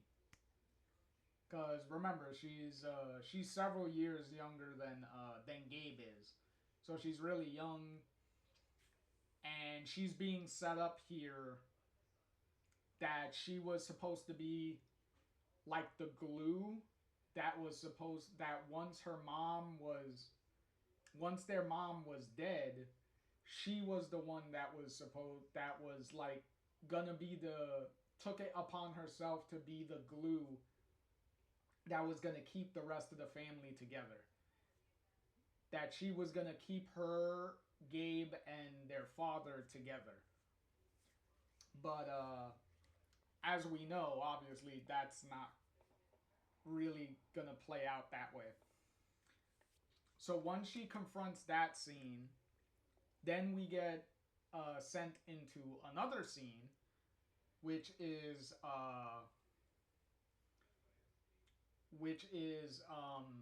in the house or the apartment or wherever they all lived when they were younger. And then you could kind of explore the apartment a little bit. You can find like a little memorial to their mother in the house. You can also find out I believe what nationality of specific nationality of Asian they're supposed to be. Obviously Alex and Gabe and whatnot, they're supposed to be like Asian American background. But in this scene, in this section specifically, you could actually figure out what like actual nationality they're supposed to be. I think it's Chinese. I think it's either Chinese or Korean, I believe. But either way, it's just like a visual thing that you could figure out from like the stuff that's in the apartment. But in any case,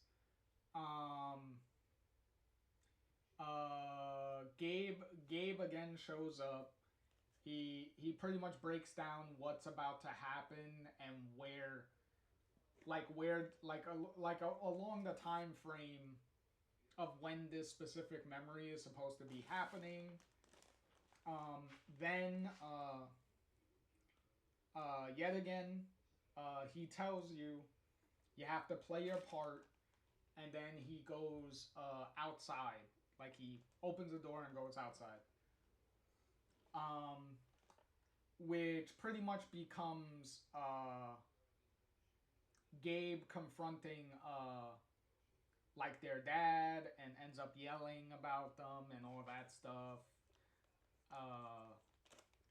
But with Alex, she ends up putting on some music, putting on some headphones, and uh, just drown out all the yelling and stuff with the music. Uh, and then you see Gabe and their dad like yelling behind Alex and stuff in the background. You see them yelling, you don't hear them because all you hear is the music that Alex is listening to. And then she ends up getting interrupted by Gabe. Gabe ends up interrupting her, and Gabe is like, yet again, he's like, this is that's not how it happened, right? So yet again, it ends up reversing, and then you start seeing what really happened. So, so you, so what ends up happening is really happening is, obviously she doesn't have the headphones on and she's not listening to music the whole time. She's actually involved and seeing the entire like argument and everything that's happening. So Gabe and their father come in back into the apartment. They're yelling at each other about their dad getting laid off from work. They're not gonna be able to have any money to like to pay for food or bills or anything like that and stuff. And Alex is like, "Oh, we could try to sell some stuff. I could sell my record, sell the guitar or something, things like that to help pay for things." And Gabe is pretty much like, "You shouldn't have to do that and everything. That's not your responsibility," and things like that. And then it gets even more heated between Gabe and their dad, which starts to escalate into some physicality. And then within that, Alex tries to break them up, and because she comes behind their dad, and their dad ends up like moving his arm like back like this, and that ends up and his like the back of his arm, like his elbow and stuff, ends up hitting Alex like in the face. And that pretty much just sets off their dad. And pretty much at that point he's like, it doesn't matter how it happened. I laid a hand on my child. Like it doesn't matter how, I physically hurt my child now. So he just pretty much breaks down, and he's like, that's it. I can't take it.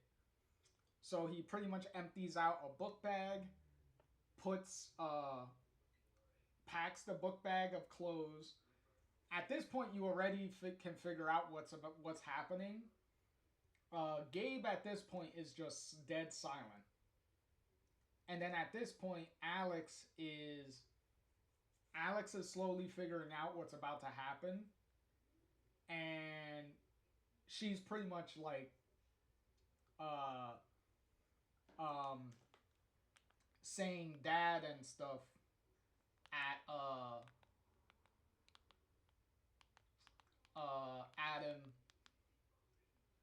and he pretty much tells them that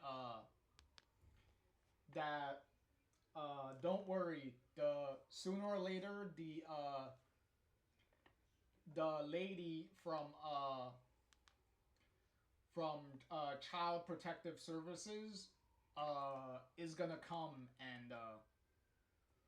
and take care of you.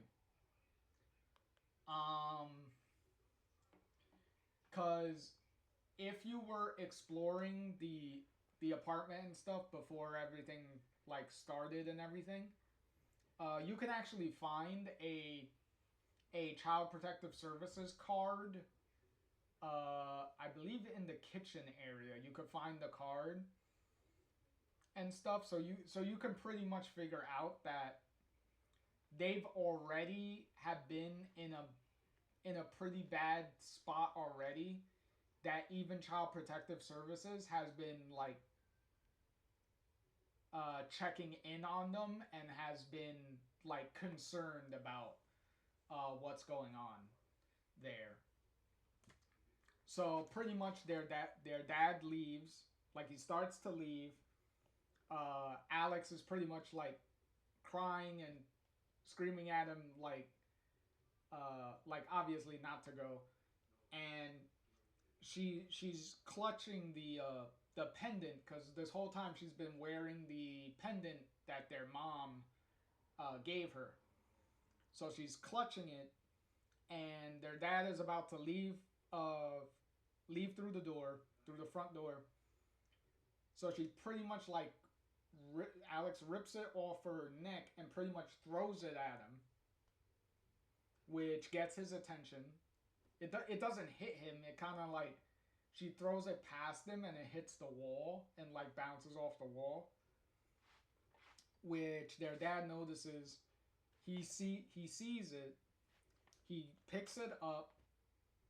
He gives one last look at Gabe and Alex, and he just takes the pendant with him and leaves out the door, like he's pretty much he's gone. And which is a really emotional scene, but yet again, I wish they were kid models for these scenes,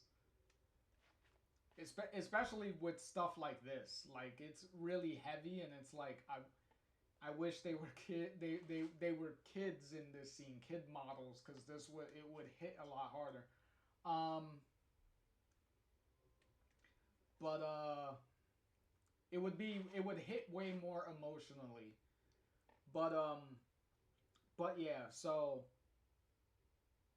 now we move on to the next flashback, which this time is a flashback of Alex in foster care. She's still supposed to be like still in like the young kid range. Like obviously she's supposed to be getting older as these flashbacks have been going on.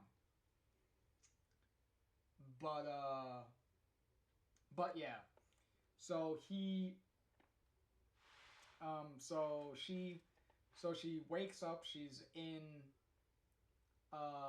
wakes up in the bunk bed in this foster home for kids, and she's pretty much like Gabe is on the he's on the top bunk, and he's pretty much like, oh, what do you like, which foster home is this, and like stuff like that. Because Alex mentioned that she's been through the whole foster care system pretty much for years. She pretty much grew out of the foster care system because she never actually got adopted. So so she pretty much like has this confront. So Gabe pretty much has her confront the fact that she never got adopted. Nobody, for whatever reason, nobody wanted to adopt her. Nobody wanted her, and things like that.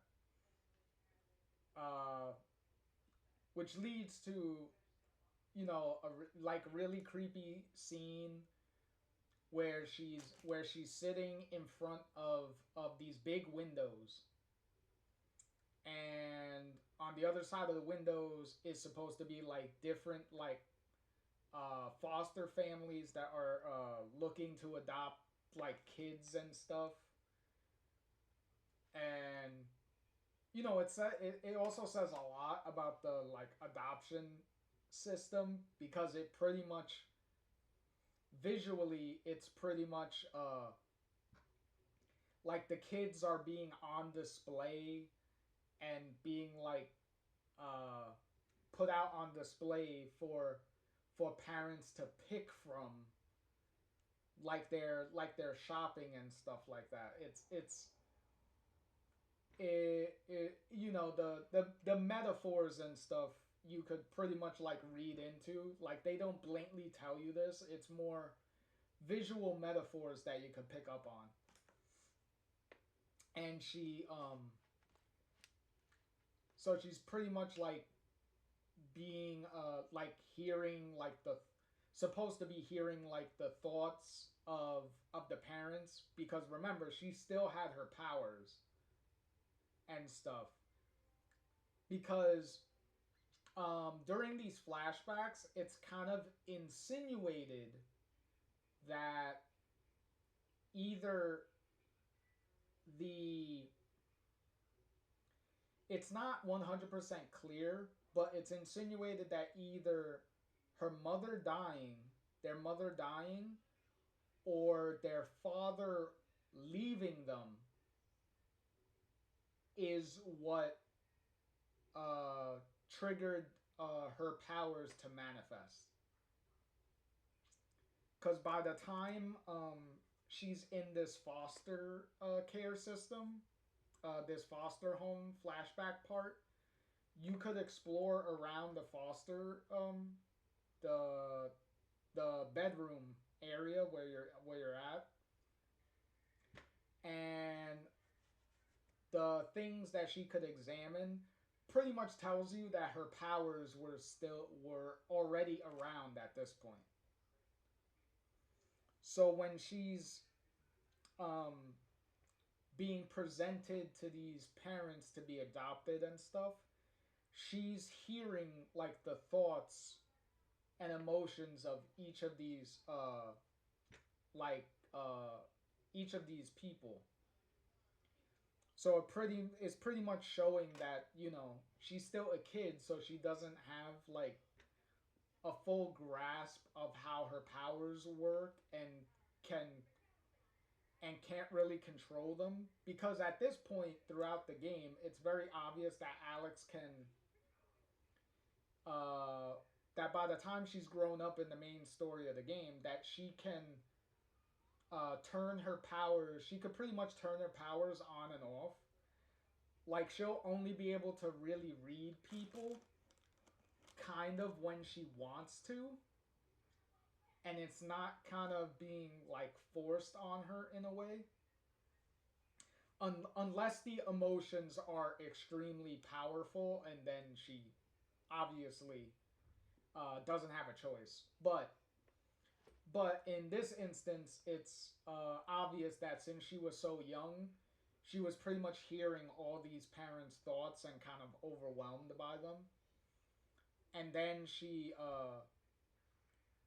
pretty much like lashes out, makes this like emotion like pulse wave thing, and it kind of breaks all the glass and all that stuff. And then Gabe pretty much like tells her like the like do you see it now, and like stuff like that, is like, yeah, they did, like nobody wanted me, nobody picked me and stuff like that. Pretty much Alex beating herself up and being like I like I'm worthless and stuff like that, and Gabe's pretty much like no, you're not. You have a choice. Nobody could tell you what you're worth and stuff like that. You have to like you've done so much and stuff already. Like you've proven how you've already proven to yourself how much you're worth. Like you don't need you don't need people to tell you that. And is pretty much telling her like you have to get up, you have to wake up, you have to fight. You have to get up and fight. And Alex is confused. She's like, "Wait, what do you mean?" And then it's at that point that Alex finally wakes up, and she's pretty much like on the ground of this of the mine tunnel now. Like she's actually at the bottom. Um, on a side note, she doesn't look too bad from someone that fell uh all that fell in like two parts down a mine shaft. What's even more hilarious is the glasses that Alex wears. Throughout all of this, her glasses never break. Like Alex has got like one of the most indestructible pairs of glasses like ever.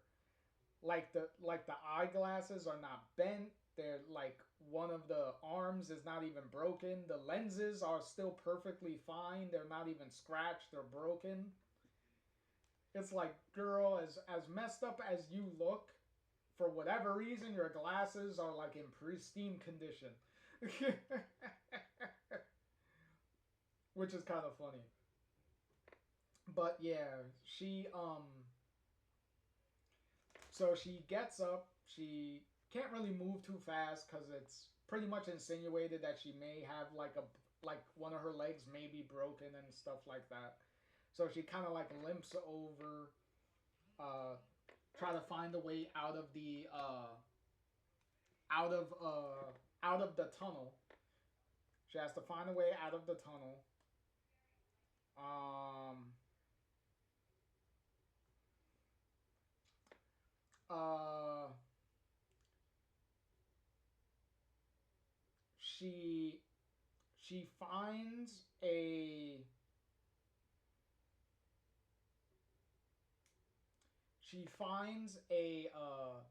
lantern. She finds a lantern.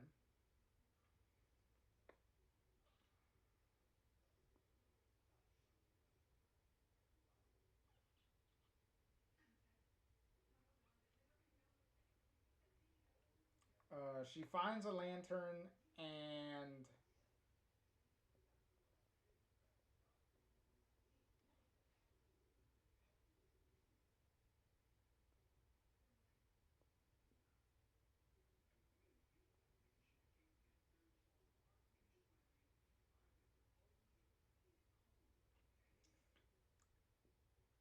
so she finds this lantern and ends up trying to light it with specifically a lighter, a match that that was used by Gabe, like a matchbook from Gabe, which which I believe in the lighter it said in the matchbook it says don't give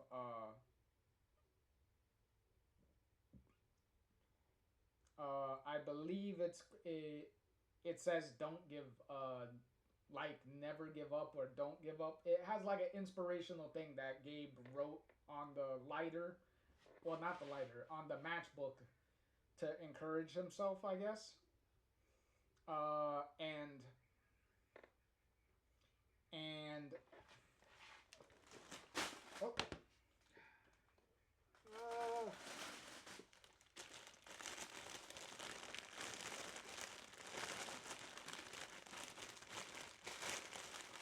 Alex, they're falling everywhere.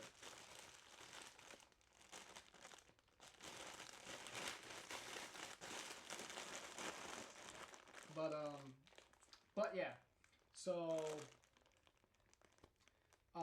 cause earlier in in chapter 2 you could actually look through an envelope that has the last things that Gabe had on him, when he died, and that matchbook was pretty much like one of them. And before she left to meet up with Jed, she took the matchbook with her. So hence, which is a good thing she took it with her, because now she can. She's trying to use the last match that's in the matchbook to light this lantern that she finds, which ends up working. Don't know how it ends up working, considering how long that lantern's been sitting there. Like I don't know how lanterns work, but I don't know if it'll be able to be lit like that. But who knows? Maybe it does work that way. But either way, the lantern gets lit. She grabs it, and you end up hobbling your way down the tunnel.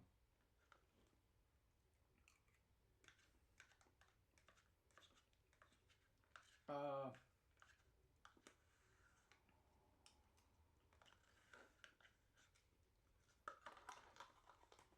so you hobble your way down the tunnel.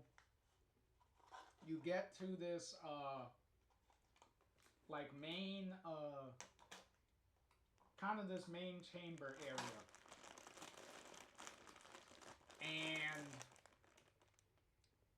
and the lighter and the lantern ends up going out. So the light goes out. Alex is obviously scared because you're in the tunnel, in the mine tunnel, so it's like pitch black, so you're not going to be able to see anything. So I'd be kind of freaking out too. But as she's freaking out, she's calming herself down, right? And then you start seeing this red. She starts seeing this red aura coming from deeper down the tunnel. So obviously at this point she ends up following it, which is good that her powers end up coming in handy, because now she kind of sees this light source that she could follow. So you end up walking down the tunnel, go towards wherever this red light is coming from, and as you get closer, you start feeling and hearing this flashback, and it turns out it's a flashback of inside the mine that you're in, of Jed and other mine workers working in the mine. They're working in the mine and stuff, and one of the workers is like, hey, we can't get through this. We might as well like call it a day and stop right now. And Jed pretty much insists, like I've never given up a dig before. We gotta keep going and stuff. We can't stop now. So against the warnings of the other miners, he pushes them to move on, because Jed is the one that's in charge. He's the boss. So they end up pushing through, and it ends up being a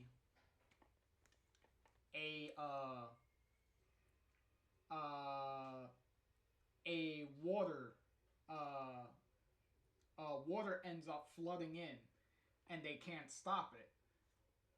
So Jed's like, we gotta go. Everybody get the hell out.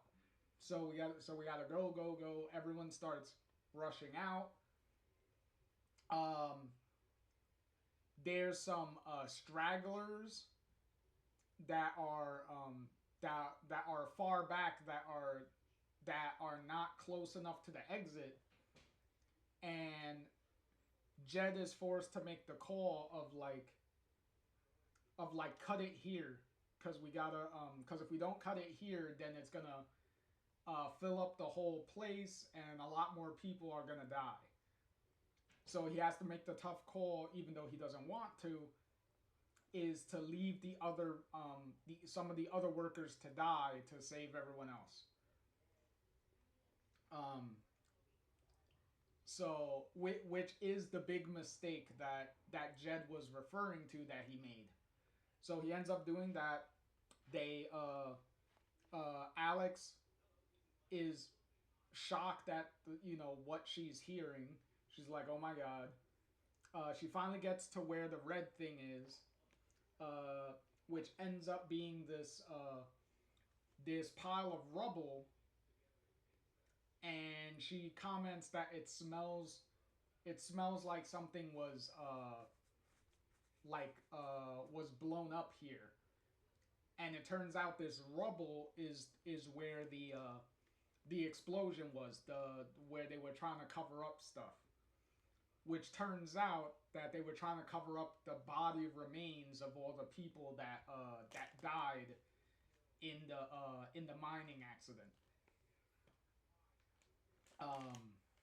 Which isn't really an accident. It's more of a negligence because you were warned to not do a thing, but you still did it anyway, and it cost a bunch of people their lives. So you could pretty much be charged for murder, pretty much, because it's not really an accident. Because you were told one thing and you still did it. So, in any case, it turns so when she moves some of the rubble to get at the red light, what's shining, she pulls it out, and it turns out to be the pendant that their mom gave her. So it turns out one of the workers that was trapped and died was their dad, which is why Gabe never found any more trail of where his father went to, because this was the last place their father was, and it turned out he was killed in the mining incident. So, and it also turns out that the pendant, Alex opens the pendant, and inside is a picture of Alex and Gabe in it. So, and she also gets a little flashback of her dad, of kind of her dad's last moments there, of him pretty much like yelling at Jed and telling him to come back and like stuff, and one of the other workers pretty much saying like, just stop, man, to like, they're not gonna come back, like it's very obvious, like kind of resigning to the fact of like, we're gonna die here, and it's like, so, and pretty much their father pretty much realizing it and pretty much starting to say like, I'm sorry, I'm sorry, I'm sorry. So, which obviously the miners aren't going to know what he means, but obviously we know that he's in his last moments, he's like saying I'm sorry for Gabe and Alex and all that stuff.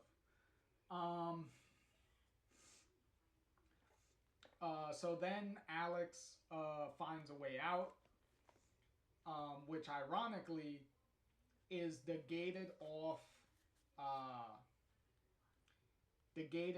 area to the mine from the first chapter when you went to try to find Ethan. So, kind of full circle moment there. And she also tears down a sign that's declaring Jed as like a hero and stuff for saving miners and all that stuff and things. So she ends up tearing down, symbolically just tearing down that sign there. Uh, and then from there, we cut to the Black Lantern, which is holding a meeting uh, for a new mine that they want to that Typhon wants to do. So pretty much the town council there is voting on to do it. Which ironically, the town council consists of Eleanor, Ducky, Charlotte, and Officer Pike. And Jed himself. Because Jed is like the head of the town council. So obviously they all have to vote on it, and majority rules and all that stuff. And Diane is also there to, present the proposal and all that stuff. And Ryan is there sitting at the bar, pretty much, just observing what's going on. And also Steph is there. And meanwhile, Steph and Ryan are preoccupied because Steph is on her phone, and it's pretty obvious that she's been trying to get a hold of Alex this whole time and isn't getting an answer, which is obvious because you've been in a mine shaft and obviously you're not getting any reception, and most likely the phone is probably broken from the several falls that you had. But in any case, Ryan and Steph are like worried, justifiably. And then it's at that point when they're about to do the vote. That's when Alex walks into the bar. She hobbles her way into the bar, and keep in mind, she's still bleeding from her head. So because she still has like the blood and stuff on the side of her face. So she comes hobbling in. Jed, I believe, is the first one to see her because Jed is looking directly in the direction of the front door. So he's like the first one to see her. And then everyone sees the shocked, and people see the shocked look on Jed's face. So they're all like, what the hell is he looking at? And that's when everyone looks at the door, and then they all see Alex. And then Steph is like severely shocked. She's like, what the? He's like, Alex, what the hell? So she's like really like what the fuck happened? And Alex is pretty much like, I'll explain to you later. And then it's at this point that she goes to she also goes to Ryan because Ryan's like also like what happened. And Alex pretty much apologizes to him because she's like I'm sorry for what you're about to like hear and stuff and whatnot. And in the background you could see Jed and Diane kind of talking to each other. So it seems like they're trying to plan something. And then it's at that point that Alex starts talking to everybody, pretty much says, what happened to her, what happened with Jed, what Typhon is hiding, all that stuff.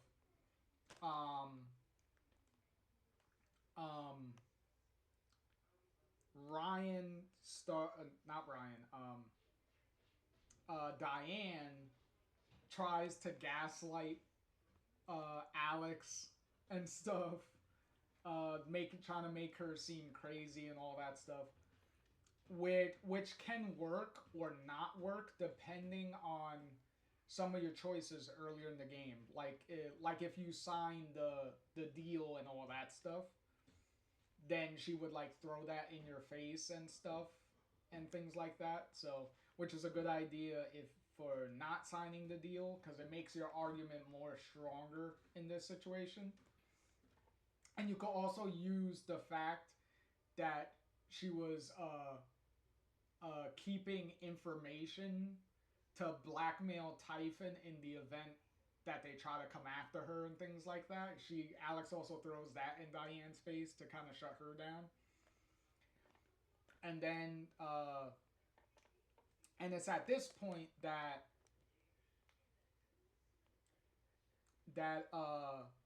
if you've gotten a good relationship with Pike, Eleanor, Diane, not Diane, Pike, Eleanor, Charlotte, and Ducky, then they will either side with Alex, or if you don't have high enough positive relationship with them, they will not side with Alex. So with Ducky, he'll primarily side with you if you did the little like dance and stuff with him. Eleanor is if you kept her memory problems a secret from Riley.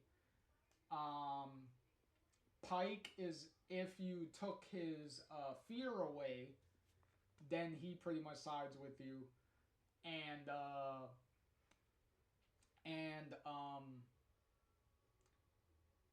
Charlotte is if you didn't take her anger away. If you left Charlotte alone and didn't try to take away her anger. So if you do that, then they all side with you. So then, you know, Jed is kind of pushed into a corner even more because a lot of people don't believe him. And then Alex can ask Ryan if he believes her, and Ryan can also either believe Alex or not. Steph believes Alex regardless. It doesn't really matter. Steph is the only one that's kind of like ride or die. But yeah, so Ryan believes Alex depending on how many people in the council believe Alex. So if a majority of people in the council believe Alex, then Ryan is gonna believe Alex. So at that point, he could try to confront his father, or he can side with his father, depending on how many people believe you. So either way, it all goes up in like this big like confrontation and stuff. If Pike believes you, then he's like arguing with Diane and being like, "Hey, I got the evidence on the USB and stuff, and we're all gonna." So it goes into this big thing, and then Alex pretty much is like, "Okay, enough." She kind of, I guess her powers evolve into this like pulse that kind of like just kind of shuts everyone down, because everything kind of gets dark, and the only thing that has any like color and light to it is Alex and Jed. So everyone else is kind of like quiet and shut down and is like in the shadows. And it's at this point that she like confronts Jed. You have different choices on what you like say to him, like what you throw, what information you throw at him and whatnot.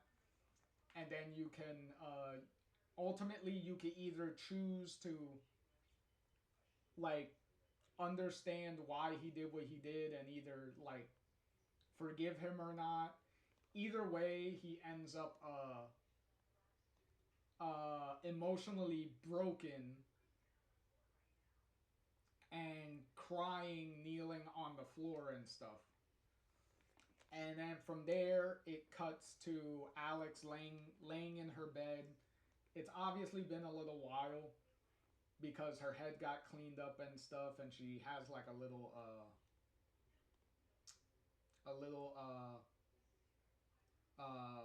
some hair missing from where the bullet grazed her. So she's pretty much laying in bed. The radio's on, and you overhear that there's like a trial and stuff that's being prepared against Typhon and stuff for the cover up and everything that they were trying to do and things like that. Because ultimately, the reason why Typhon was trying to hide everything is because Jed and the miners and everything were working for Typhon. So they bear responsibility for what happened. And they couldn't risk that stuff getting out because then it would be a problem for them and then they wouldn't be able to, do operations and things like that. Because when the incident originally happened, like their business was suspended and stuff when they initially did the investigation and stuff, so they couldn't afford for that stuff to happen again. So hence the whole covering up stuff. And obviously Jed and stuff was being paid and stuff to keep silent and stuff with what was going on. So, but in the event, you see the trials happening. You get up. You could also find a mining jacket that the miners had, and it turns out to be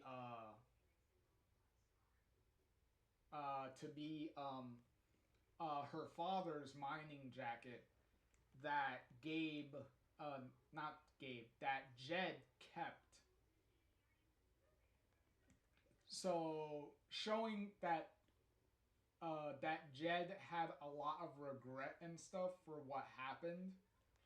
So he did a lot of things that kept punishing himself. Like he kept their father's jacket as a constant reminder of his mistake and stuff.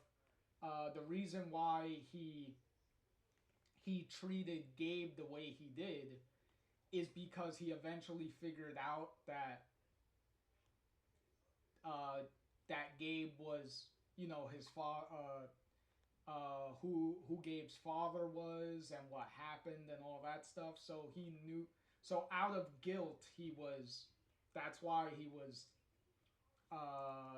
treating Gabe the way he did. So it was kind of Jed's way of trying to atone, in his mind, trying to atone for what he did.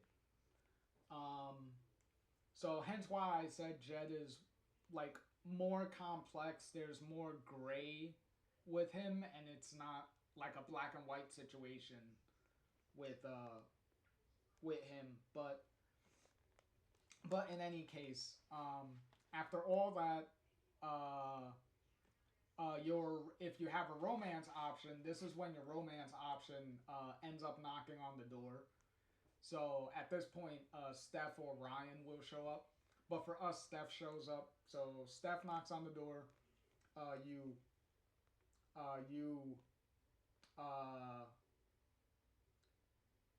talk to her. She pretty much, is amazed about what you did and everything during the meeting and all that stuff. And she's pretty much like, she pretty much has her ticket, and pretty much is like, I want to be with you, Alex, and all that stuff and things like that. And she's like, and she's like, it was like, hey, we can, if you want to go, if you want to come with me and stuff like that, we can do that. If you want to stay, then if you want to stay here, and then she ends up ripping her ticket, and she's like, then I'll stay with you too. Then I'll stay here also. So you have like a fun little moment there, and then you say like reaffirm your relationship here and stuff, and then Steph ends up leaving, and then Alex goes up to the roof, sits down in the same spot that her and Gabe sat down in towards the end of the first episode before the whole Ethan situation happened.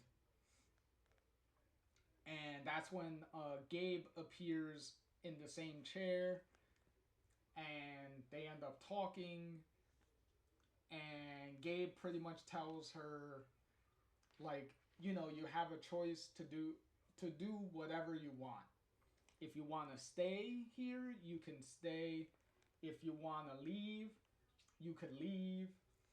And you could also, and it's at this point too, when he says you can stay, Alex, you know, asks, like, it was like, what would that be like? And then Gabe will pretty much give her like this montage of an example of what life would be like if she stays and stuff like that and things like that. Which is a nice little montage too. It kind of like goes through like the different seasons and things like that, which is pretty cool. And then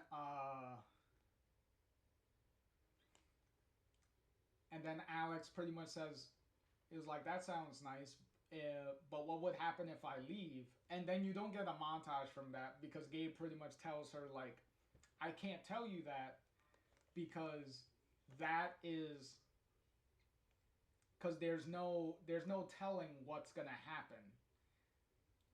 Because you could take an educated guess on what can happen if you stay, but there's no guarantees really on if you leave. There's no telling on what's gonna happen there. So it's at that point that you're supposed to make your big decision at the end here, which is pretty much leaving town or staying, which isn't really the biggest decision, because even if you leave, it's like, who's to say you can't like come back and forth? Like, especially if you're gonna go with Steph to like do the band thing. Like, if you're gonna do the band thing, I was like, you could still live in town. like it's not like there's no like you don't have to leave forever. so there's that. But in any case, so you make your choice. If you decide to stay, then you stay with whoever you romance. Then you get some little scenes with them, and then you can and then it pretty much ends with Alex on the sitting at the dock, and then getting up, and then walking out of the dock, walking down the dock, and then the camera pans out to a big shot of like the whole town of Haven, and then that's pretty much the end. Which happens if you stay. If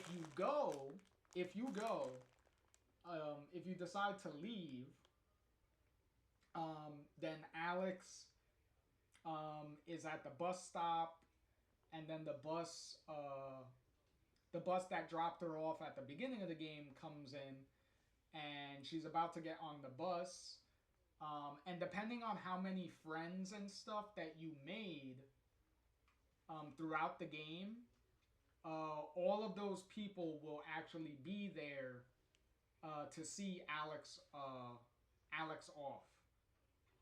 So, like, I know Charlotte will be there, Ethan will be there, Pike will be there. I don't know if Ducky or Eleanor or whatnot will be there, but a bunch of the people that you made significant positive relationships with will be there. And if you have a relationship with someone, in this case Steph, then Steph will join you and have her little suitcase of her stuff, and then both of you will get on the bus and leave for parts unknown. which then cut to which then cuts to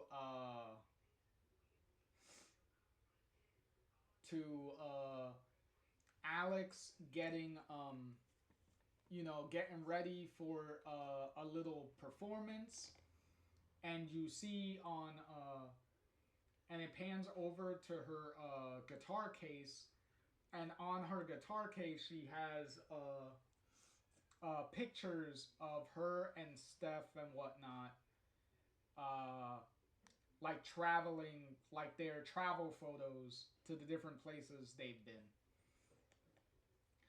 And then Alex looks at her cell phone and she has a text message from Steph, pretty much telling her, you know, like knock 'em dead and stuff. You're gonna do great. And then it's at that point she gets introduced, to come out on stage, and then Alex goes on stage, uh, introduces herself, and then the game cuts, and then that's pretty much it. So so that's how that goes. So it's a really really um not it's not the biggest ending, but it is overall probably, no, it actually is like the happiest ending out of all these games. Like, even if you stay or leave, overall, depending on the choices you make, it's mostly the happiest ending all these games really give. So there's that. Which also makes this a very easy choice. And side B, chapter 5 of True Colors, is going to be in the A tier. Um, it's going to be in the low end of the A tier, only because there's not a lot going on here. Because if you notice from the summary and stuff that I've given, there's no real exploration or anything that's really, there's not much exploration that's really happening here. A lot of the places you're in are just like self-contained little room areas, and then just a linear path with the mine, and then that's pretty much it. There's nothing you're really like exploring. So chapter 4, during the festival, like I said, was the last part of the game where you're freely exploring everywhere, for the most part. Because chapter 5 here was pretty much linear. But yeah, aside from that, that's and the fact that the flashbacks really would have been way more impactful if the character models were younger versions of Gabe and Alex. And also, uh, the first couple of flashbacks where they kind of repeat themselves, where it's what Alex thinks happens in the memory, and then we kind of repeat but show what really happened. That that redundancy would have probably been better if they would have took the memories that Alex thinks happened, or is trying to convince herself of the way they happened, was used as flashbacks in earlier episodes. Um, because from the because up until this point, Alex up until the end, Alex isn't really shown to really be like like tortured or like big emotional damage or anything really. So to really help with that, they could have put some of those flashbacks that Alex of the way Alex thinks certain memories or is convincing herself of certain memories that happened. If they would have put those memories early in the earlier episodes, and then in the last episode, you just do the what really happened part. So that way you're not doing it back to back, uh, and it feels like you're kind of repeating being forced to repeat the same thing again. So that's really my only real big complaints about that. Other than that, everything. Yet again, all the voice work and all that stuff for everyone, really good. The performances of everybody, it's really good. Bringing back Katie Benz to play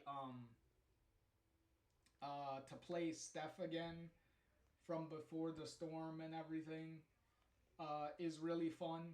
Like all that is great. All of that is wonderful. Um, so keeping that continuity and that thread from Before the Storm, keeping that going is really fun.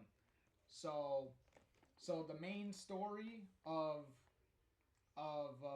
True Colors is done. We pretty much ranked all 5 of the episodes here. So overall, the True Colors was pretty solid overall. So so with that, we will leave it here for now. And then next time, in the next part, we will wrap up the True Colors